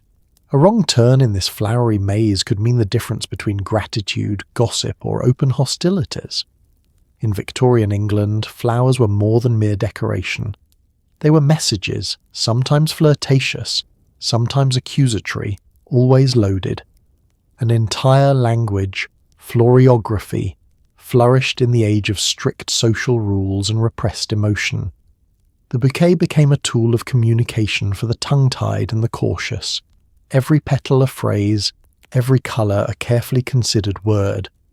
Forget texting or emojis. If you wanted to express interest, disappointment, or the hope that someone's cat would recover, you sent a posy. The etiquette was daunting. Presenting a single red rose was a bold, romantic move. A cluster of yellow carnations might be a declaration of rejection, disappointment, or, according to some manuals, outright disdain. A mixed bouquet? Now you were playing with fire.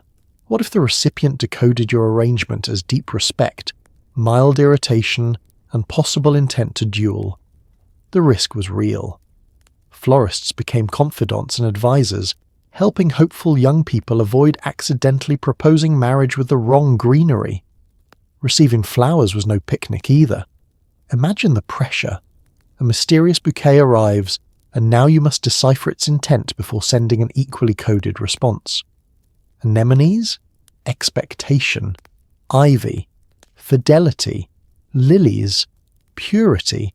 But sometimes also I'm sorry for your recent loss, which, as it turns out, is a little awkward at a birthday party. At parties and teas, bouquets and buttonholes were brandished like calling cards. If you wore a pansy in your lapel, you announced to the world that you were thinking of someone. Possibly someone present, possibly someone not. You might even choose a specific flower just to send a silent jab to an old rival.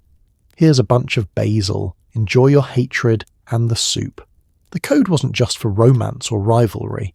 Flowers crept into every aspect of Victorian life. Baby showers, funerals, even business meetings became floral minefields. If you showed up to a christening with a bouquet of asphodels, you risked insinuating disappointment with the baby's future career prospects. The right flower could get you invited to dinner. The wrong one could ensure you were never spoken of again, except in whispers. Today, the panic persists, watered down, but still present.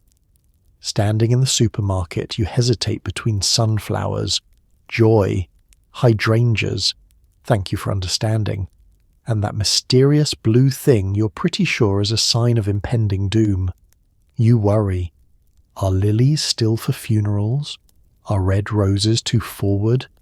Is a single daisy enough to apologize for eating the last slice of cake? Even now, flower givers overthink, bouquet receivers overanalyze, and everyone wonders if they should have just sent a card. Modern bouquets are safer, but deep down you feel the pressure. Did you just confess undying devotion with those tulips? Did the potted cactus say I love you or please give me space? You can't make this up. Every petal carries a trace of Victorian anxiety, a whisper from the past reminding you that the simplest gifts are sometimes the most complicated. So next time you pick out a bouquet, take a breath, choose what feels right, and remember, it's the thought that counts, unless you're sending yellow roses. Then good luck. Too much eye contact? Aggressive. Too little. Suspicious. The Victorians made eye contact an art form, enough to acknowledge, not enough to propose marriage. Modern interviews are still haunted by this delicate dance.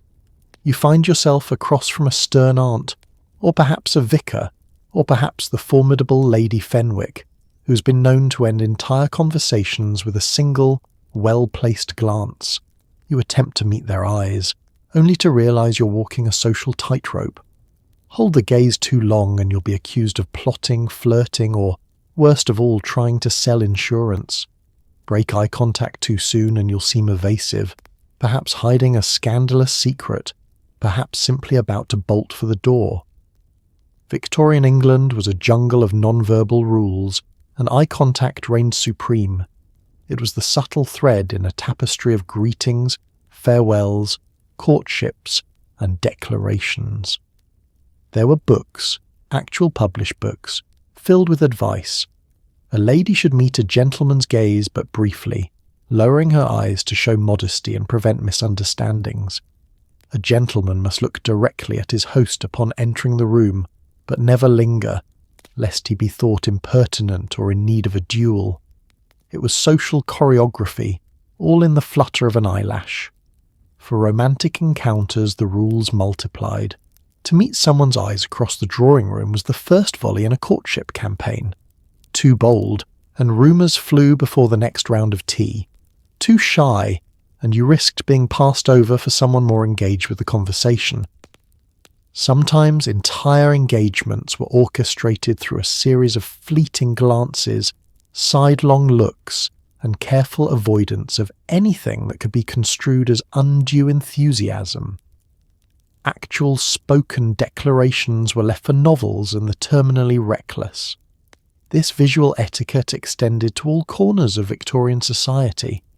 Children were to meet their elders' eyes respectfully, but never challenge or question. Servants, meanwhile, were advised to avert their eyes entirely. No one wanted to be caught eyeballing the roast, or, worse, witnessing a family squabble.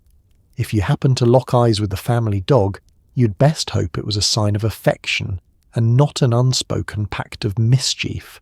Social gatherings became a battleground of gazes, tiny victories scored with a raised eyebrow, subtle defeats marked by a well-timed look away. Some people perfected the art of polite glancing, a brief flicker, enough to register, never enough to linger. The truly bold might throw in a smile, a high-risk move that could lead to conversation, courtship, or, in the wrong company, instant exile. Fast forward to today, and the spirit of the Victorian stare-down is alive and well, especially in the modern job interview. You walk into the room, heart pounding, palms damp, and instantly wonder, am I making enough eye contact? Too much? Am I confessing to a crime I didn't commit? The hiring manager's gaze feels like a spotlight. You try to look attentive without accidentally proposing. Meetings, dates, even Zoom calls are a minefield of awkward moments where too much eye contact feels threatening and too little feels like you're live streaming from your witness protection bunker.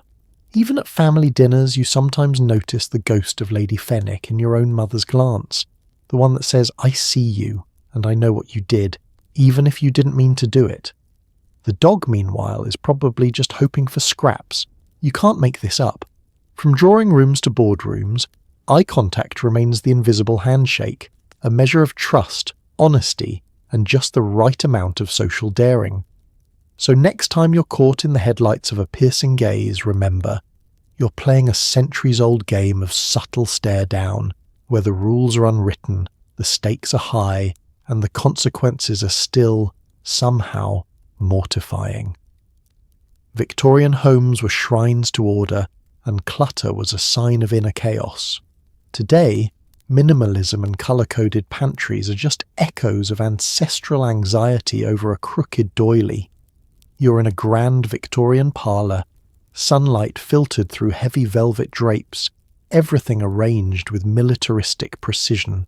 Not a single vase out of place, not a speck of dust on the piano, not a thread astray on the Turkish rug.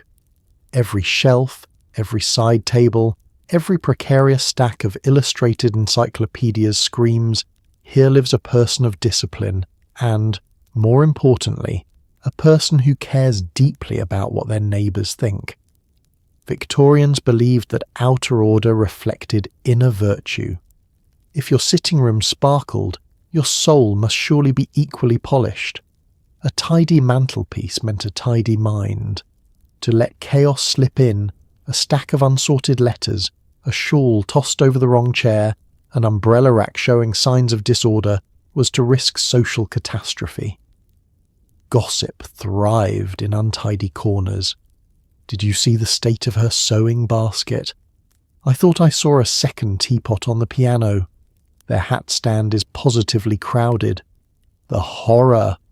Clutter was more than a housekeeping failing. It was a symptom of moral decay. Etiquette manuals didn't just give advice on arranging flowers, but on the spiritual importance of dusting. The truly ambitious Victorian took inventory of possessions daily. Guest rooms were staged with the care of a West End play, their purpose as much to impress as to comfort. Heaven help the family whose coal scuttle was not in its designated nook, especially if a neighbour dropped by unannounced for tea and judgment. Entire industries grew up around this anxiety. There were cleaning products with grandiose claims, Mrs. Thistlewaite's marvellous polish, for respectable souls and surfaces. There were specialised tools for every nook, crumb catchers, whisk brooms, silver polishers, and something mysterious called a carpet beater, possibly also a last resort burglar deterrent. Even the children were drafted into the battle, tidying toys, straightening book spines, and learning from birth that a single sock out of place could bring familial disgrace. But the clutter conspiracy wasn't just about appearances. It was about control in a world that felt perpetually on the brink of disorder, illness, industrial smog, unruly relatives. The tidy home was a fortress, a statement that you, at least, would not succumb to chaos. House calls were a test. Your hallway was the first line of defence. If your umbrella stand was organised and your calling cards arrayed just so, you could weather almost any social storm. Fast forward to today, and the ghost of Victorian tidiness still haunts us. Minimalist Instagram influencers curate their colour-coded pantries, all-white living rooms, and suspiciously immaculate coffee tables. Closet organisation videos get millions of views, promising salvation through the alphabetization of your spices. You find yourself apologising for the mess if even one blanket is artfully rumpled, or lying awake at night plotting the subjugation of that single, rogue junk drawer. The anxiety lingers in the thrill of a perfectly folded towel, the satisfaction of a symmetrical bookshelf, the cold panic that sets in when someone knocks at the door and you haven't performed your daily clutter exorcism. It's why, even after all this time, you can't quite relax if your counters aren't wiped down or if your sock drawer won't close properly. You aren't just tidying for yourself, you're tidying for generations of ghostly aunts, silently judging from their Victorian settees. You can't make this up. For centuries, the battle against clutter has been a stand-in for the battle against chaos itself. So next time you colour coordinate your Tupperware or wage war on a pile of mail, remember, you're not just cleaning up. You're honouring a sacred tradition and maybe, just maybe, keeping your soul in order, one perfectly placed doily at a time. Uncomfortable silence. Don't panic, just remember. Victorians sometimes preferred silence to risk saying the wrong thing. Now we fill the void with weather talk as tradition demands. Picture this. You're sitting in a stuffy Victorian parlour, perched on the edge of a sofa so stiff it could double as a church pew. Around you, lace curtains twitch with every passing carriage. The fire crackles, the clock ticks, and everyone waits, waiting for someone to say something, anything, that will break the silence without shattering reputations. Your teacup hovers in mid-air, your mind races. You consider complimenting the biscuits, but what if that's seen as greedy? You could praise the wallpaper, but what if it's new, and your host's taste is suspect? Best to say nothing at all. Victorian England was a world obsessed with manners, and nowhere did this obsession manifest more than in the handling of silence. There was no such thing as casual conversation. Every word was weighed for propriety, wit, and potential scandal. Better to remain silent, the thinking went, than to blurt out something that might cause offence, however slight. Entire etiquette manuals were devoted to the art of dignified silence, offering helpful hints like, "A true lady speaks only when spoken to," and "A gentleman never interrupts a thoughtful pause." Silence became a protective cloak, a polite buffer against embarrassment. The only safe topics were the weather, always unpredictable, never controversial. Travel woes, carriages, trains, and muddy roads, infinitely discussable, and the occasional observation about the declining quality of plum preserves. Anything riskier, politics, money, family squabbles, was best left to novels or the servants' quarters. As the minutes ticked by, the silence could grow heavier, pressing down like an extra quilt. You might fill the void with the gentle clinking of teaspoons, the shuffle of cards, or the rustle of newspaper pages. Sometimes the only sound was the nervous cough of a guest who'd accidentally swallowed a crumb, immediately regretting the disruption. A well-timed, "Isn't it a lovely day?" could save a gathering from sinking into a social bog, though it was widely understood that once the weather had been discussed, you were on your own. Some Victorians, of course, were masters of the silence game. The art was in the timing, knowing exactly when to let a pause breathe, when to offer a murmured agreement, and when to let the room settle into a companionable quiet.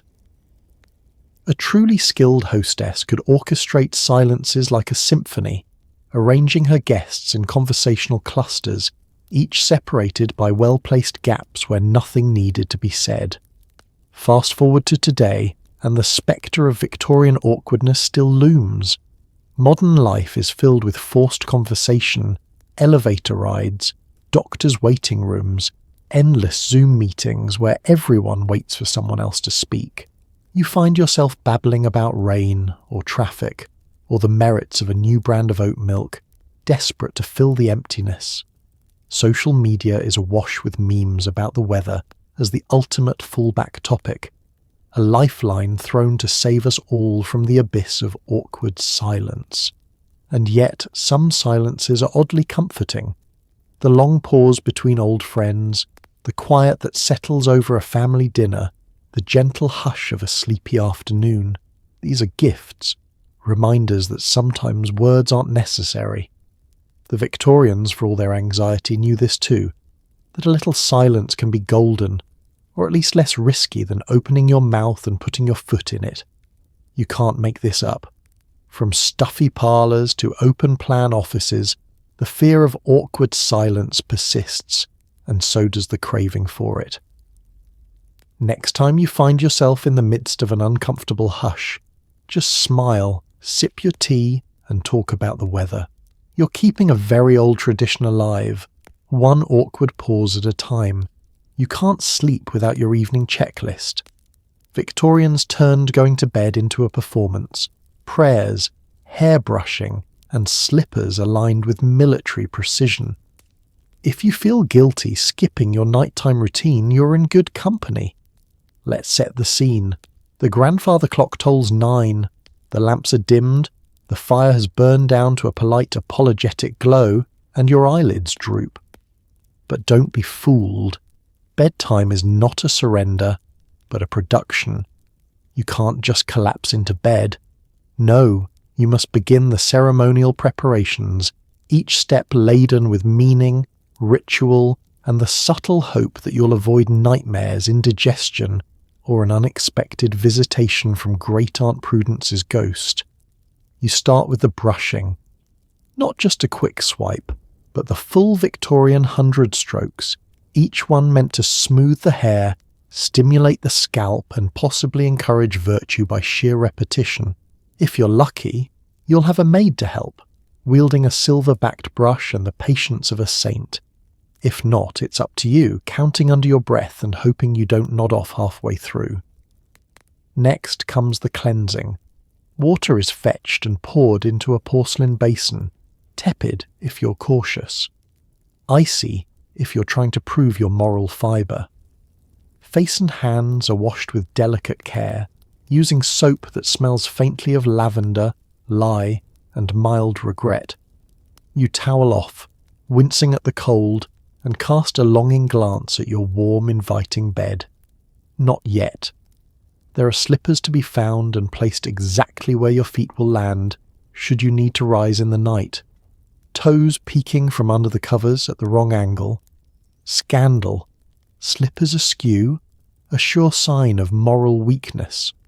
Pyjamas are donned, preferably crisp, high-collared, and buttoned up to the chin, because nothing says ready for restful sleep like being trussed like a Victorian roast. Now comes the prayer. You kneel beside your bed, hands folded, head bowed. If you're feeling particularly pious or superstitious, you pray not just for your family, but for the servants, the queen, the dog, and any passing chimney sweeps who might be down on their luck. Some prayers are for protection from night vapours, restless spirits, and the ever-present threat of waking up with a chill. If you're of a certain class, your evening may include a medicinal tonic, a sip of something bracing for the nerves, the digestion, or whatever mysterious Victorian ailment you might be cultivating. Lemon balm, valerian root, or just a tot of sherry, doctor's orders naturally. Finally, you arrange yourself in bed. You fluff the pillows, tug at the counterpane, and make sure your nightcap is at precisely the correct angle. The curtains are drawn tight to keep out both drafts and supernatural onlookers. A book may be read, but only for a few pages, lest it stir the imagination and prevent the sleep you've spent the last hour preparing for. As you lie in the darkness, mind racing through tomorrow's to-do list, you realise that all this effort has not, in fact, made you sleepy. If anything, you're more awake, eyes wide, heart thumping, convinced you forgot a step in the sacred sequence. Did you blow out the lamp? Did you lock the window? Did you say goodnight to the goldfish? Insomnia, it turns out, is just the modern form of Victorian bedtime anxiety. Fast forward to today, and not much has changed. You have your own evening rituals, skincare, meditation apps, endless scrolling, setting alarms and double-checking locks. You perform each step with the hope that this time you'll drift effortlessly into dreamland. But if you find yourself awake at midnight, reviewing every moment of your bedtime routine, take comfort. The Victorians did it first. You can't make this up. The real sleep secret may be accepting that nobody, in any era, has ever mastered the art of going to bed without a little bit of fuss. From undergarments to medicines, Victorians believed anything remotely personal should be hidden away before guests arrived. The instinct to shove things in closets and under beds before company comes over. Blame your prim ancestors, they started it. It's a truth universally acknowledged. Nothing inspires a cleaning frenzy like the announcement that company is coming. You find yourself in a mad dash around your living room, scooping up stray socks, rogue pill bottles, and that stack of magazines you're convinced reveals too much about your character. You shove everything out of sight, closet, cupboard, under the bed, then smooth your hair and attempt an air of nonchalance as the doorbell rings. If you feel this compulsion, you're merely carrying on a noble Victorian tradition of concealment, one starched collar and mysterious ointment at a time. The Victorian home was a masterpiece of outward order and inward panic. Parlours and drawing rooms were showcases of domestic virtue, each cushion fluffed, each table arranged with mathematically precise bouquets. But just behind closed doors, chaos lurked. Half-mended stockings, bottles of tonic promising vigour or relief from vague female troubles, half-read romance novels stashed behind dusty encyclopedias. A true Victorian host would sooner face a duel than let a guest stumble upon an out-of-place corset or, heaven forbid, a bottle labelled Dr. Puddlewick's soothing syrup for persistent nerves. The urge to hide personal items wasn't just about tidiness, it was about protecting one's reputation and, if possible, avoiding the scrutiny of the neighbourhood gossip network. Medicine cabinets were locked-tight, their secrets known only to the lady of the house and her trusted apothecary. Undergarments were laundered, pressed, and then squirreled away in chests or drawers with locks, sometimes even hidden behind false panels. The more embarrassing the item, the deeper the burial. Even books were suspect. A risque novel, meaning anything French, was slid behind volumes of Shakespeare, ready to be retrieved only after dark. The highest stakes hiding happened just before guests arrived. The Victorians excelled at the sudden visit drill.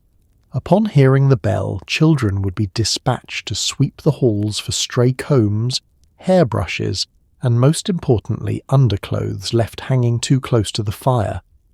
Servants would stuff slippers into cupboards, conceal grooming creams in tea caddies, and sometimes even dash outside to toss an incriminating item into the bushes, all to preserve the illusion of immaculate domesticity. Not even illness could break the code of shame. If you were unwell, you were expected to hide all evidence, medicine bottles, extra blankets, and suspicious handkerchiefs before receiving guests. A cough was fine. An open bottle of cough syrup was social suicide. To be caught with a heating pad or, worse, a chamber pot in the wrong room, was to risk being the talk of the next 5 dinner parties. One can only imagine the terror of the poor soul who accidentally left a hair tonic on the mantel, only to be met with raised Victorian eyebrows and polite eternal whispers. Fast forward to the present, and not much has changed. You hear the knock and fly into a flurry of shame-driven efficiency. You sweep your night cream off the sink, stash the vitamin gummies in the bread box, and pile laundry into a fortress behind the closet door. You find yourself apologising for the mess when all that's visible is a single slipper peeking from under the sofa. Hardly the scandal of a misplaced corset, but the anxiety is real. It's all part of a centuries-old game of appearance over reality. The tidy home, like the tidy Victorian parlour, is half display, half illusion, a performance for guests and the silent approval of generations past. You can't make this up. Next time you find yourself panicking at the sound of the doorbell, just remember, you're not alone. You're carrying on a long, proud tradition of hiding your shame and hoping, just for one evening, to be seen as effortlessly put together. Even if there's a hot water bottle behind every cushion, you enter a room and immediately panic should you remove your hat. In Victorian times, hats were status, protection, and occasionally a weapon against unexpected rain. But one wrong move, indoors with your hat on, or off in the wrong hallway, and you'd risk a scandal bigger than a runaway moustache. Today, the ghost of Victorian hat rules lingers every time you nervously hover at a coat rack, pretending you know what to do. The stakes were impossibly high. In the Victorian era, hats weren't just a practical accessory or a way to hide an unfortunate hair day. They were statements. Your hat spoke for you before you even uttered a word. For men, the right top hat, bowler or cap instantly telegraphed social standing, profession, and how seriously you took yourself. For women, hats were the finishing touch, adorned with ribbons, feathers, and sometimes entire taxidermied birds, nature's warning to stay humble. The etiquette, of course, was mind-bending. Remove your hat at the wrong moment and you'd be pegged as a rebel, or worse, an American. Keep it on in the parlour, barbaric. Whip it off in the street, risky business, especially if your hair wasn't up to public scrutiny. There were rules for every scenario. In church, off for men, on for ladies. At dinner, always off unless you wanted to be remembered as that eccentric cousin. In the presence of the Queen, don't even think about it. And during national anthems, proceed with trembling caution. And woe betide the person who lost track of their hat in the wrong room. The hallway was a safe zone, a liminal space where you could hover indecisively, twirling your brim and silently weighing your options.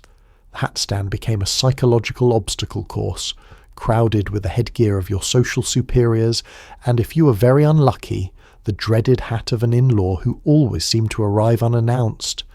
Even passing through doors was fraught with peril. Remove your hat too soon, and you looked over-eager, a bit too desperate for acceptance. Wait too long, and you'd be met with a chorus of scandalized coughs and a collective tightening of cravats. Some hosts took pride in catching guests off guard. "We remove hats in the drawing room, dear," said with a smile as sharp as a hatpin.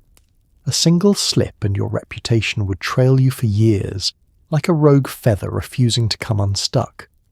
Children, naturally, were terrified of hats.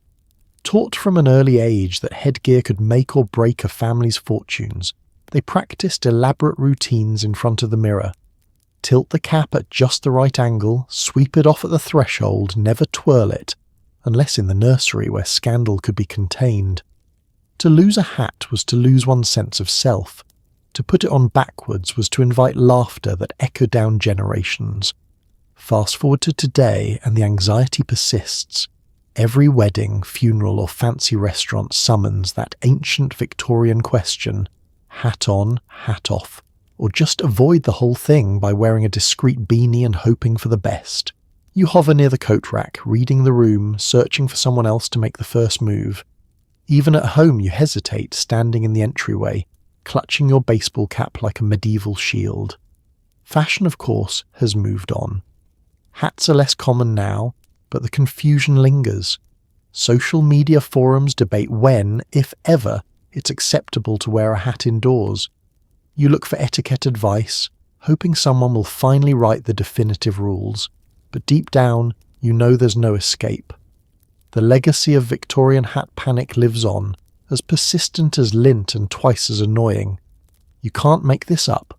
One hat, one hallway, and a century of anxiety later, we're all still looking for a sign, any sign, that we've guessed right. So next time you nervously finger your hat brim at the door, remember, you're not alone. The ghost of every nervous Victorian stands right there with you, hoping you remember to check for feathers. Before shaking a hand or even daring to touch a doorknob, you'd better be gloved, preferably in spotless white kid leather. The Victorians treated gloves as both armour and fashion statement, and forgetting them was a social disaster. These days we save gloves for winter, germs or crime scenes. But that quiet anxiety over bare hands at formal events? That's pure, unfiltered Victorian stress. Picture it. You're standing in the entryway of a grand Victorian home, heart pounding, palms sweating, but only hypothetically because in public one's hands must never be seen to sweat. You pat your pockets and feel for the reassuring stiffness of gloves. To be ungloved is to be unprepared, naked, exposed, like showing up to a black-tie gala in your gym shorts. Gloves, in this era, are more than mere accessories. They're an existential necessity. You glance around. Everyone, ladies, gentlemen, even the occasional precocious child, sports a pair, matched perfectly to their outfit and the occasion. Black for mourning, pale for daytime visits, embroidered for dinners, white for balls, and the endless parade of social obligations. There are strict rules. Gloves must be removed at the right moment, never too soon, never too late, and replaced with equal ceremony. A misplaced glove could derail a reputation faster than a rumour about an unsupervised carriage ride. Gloves signal not just cleanliness, but class. To offer your bare hand for a handshake is, in Victorian eyes, an act of near vandalism, a declaration that you are either oblivious to the rules or actively courting scandal. Forgetting your gloves means forfeiting your place in polite society, or, at the very least, enduring the kind of subtle shaming that could only be perfected by generations of English grandmothers. The etiquette is dizzying. You keep gloves on while being introduced, but remove the right one for a meal. At church, gloves stay on. At afternoon tea, they come off, unless the tea is standing, in which case, well, consult your butler, or, failing that, the nearest etiquette manual, preferably written by someone with 3 surnames. Lose a glove, and you face the embarrassment of asking a servant to retrieve it, with all the room watching pretending not to notice. Glove colour and material also speak volumes. White kid leather is the holy grail, luxurious, elegant, impossible to keep clean, and a surefire way to prove you have nothing to do all day except avoid mud puddles. Silk gloves are daring, black gloves are sombre, lace gloves are flirtatious, and thoroughly impractical for actual warmth. Wearing the wrong pair is a silent announcement that you're not quite the thing, which, in Victorian parlance, is just shy of criminal. Children are taught early. Gloves are not for play. Woe betide the child who turns them into sock puppets, or wipes jam from their face with the back of a delicate white palm. Gloves are inspected before every outing, repaired nightly, and sometimes even perfumed, just in case you must offer your hand to a minor duke. If you see a young person in the corner, practicing putting on and removing gloves with military precision, you know a mother with ambitions is near. Fast forward to today, and while gloves have largely disappeared from daily life, their ghost remains. You hesitate before shaking hands at weddings, feel a strange sense of unease gripping a champagne glass at a formal reception, and occasionally wonder, standing at a door with a polished brass knob, if you should have worn something nice on your hands. The glove ritual lingers in white glove service, in the box of winter gloves you keep for emergencies, and in that faint twinge of panic when your hands feel, somehow, underdressed. You can't make this up. A pair of gloves once meant success, survival, and the difference between being in society or firmly outside it. So next time you don a pair, whether for warmth, style, or protection from the unknown, tip an imaginary hat to the Victorians, masters of the social armour, champions of the well-gloved handshake.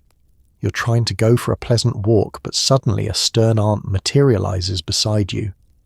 Victorians invented the art of supervised socialising, and a proper young lady could barely breathe without a chaperone nearby, ready to leap out of the shrubbery. Modern group texts and relentless +1s are just digital echoes of the Victorian need to never, ever be left alone, just in case romance, or worse, conversation, happens.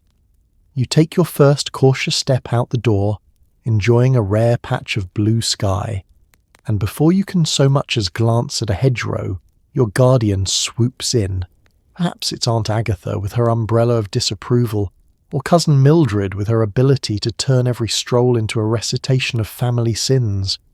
You thought you'd get fresh air. What you get is a mobile wall of scrutiny, trailing behind you with the stealth of a trained bodyguard and the subtlety of a parade.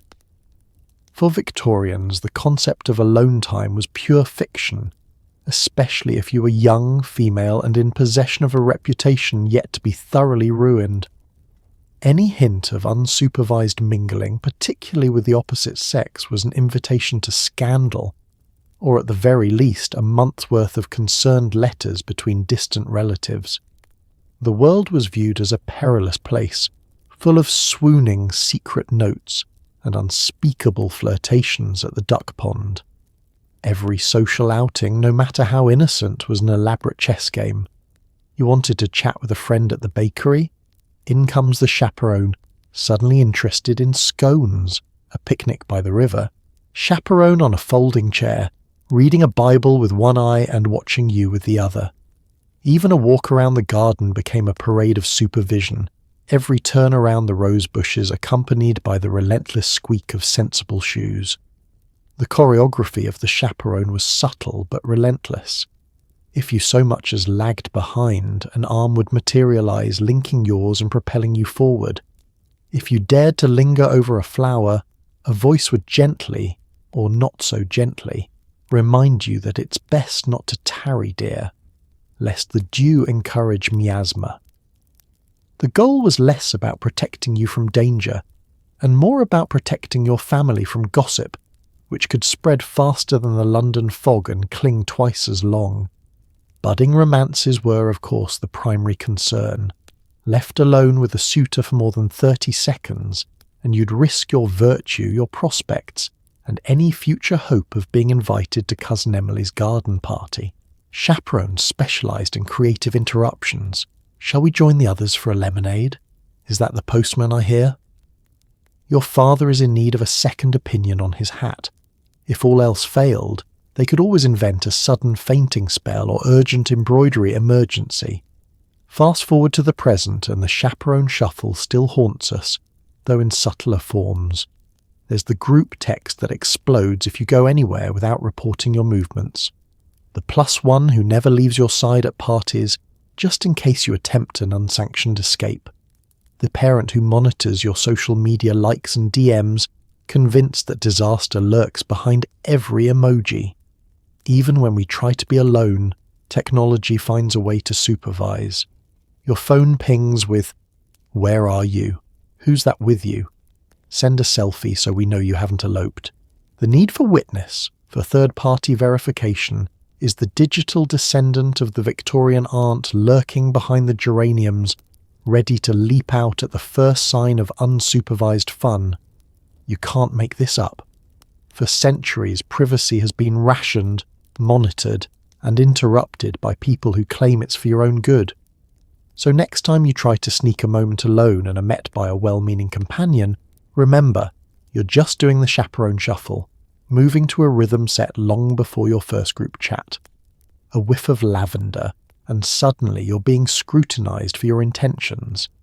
In Victorian England, perfume was more than a cover-up for questionable bathing. It was a coded message, a warning, sometimes even a marital declaration. Wear too much, and you are scandalous. Wear too little, and you are practically a health hazard. Today's obsession with deodorant, scented candles, and not too much cologne is just the latest round in a centuries-old sniff test. Imagine yourself in a well-appointed Victorian parlour, sunlight streaming through leaded glass, and every nose in the room twitching like bloodhounds. You enter, a cloud of scent trailing behind you, floral, citrusy, or maybe a bold note of musk. Instantly, heads swivel, and silent calculations begin. Who are you? What are you hiding? Are you here for tea, or to elope with the eldest daughter? One wrong note and you might find yourself gently but firmly steered away from polite company and toward the nearest open window. Perfume, in the Victorian age, was both necessity and trap. Urban life brought with it new challenges: coal smoke, close quarters, and hygiene routines that were best described as aspirational. Scent offered not just relief from daily odours, but a chance to signal status, intent, and personality. The right fragrance said you were respectable, prosperous, and possibly on the market for a sensible marriage. The wrong scent could suggest you were a bohemian, a radical, or worst of all, French. But how much was too much? Victorians were obsessed with moderation. A dab of rose water at the wrist, perfect. A spritz of violet at the throat, acceptable, especially if paired with demure behaviour and a lace handkerchief. Douse yourself in jasmine or, heaven forbid, patchouli, and you are making a public announcement. I have secrets, and I intend to share them. Scandal. There were rules for every occasion. Light floral scents for morning visits. Earthier, richer notes for evening affairs.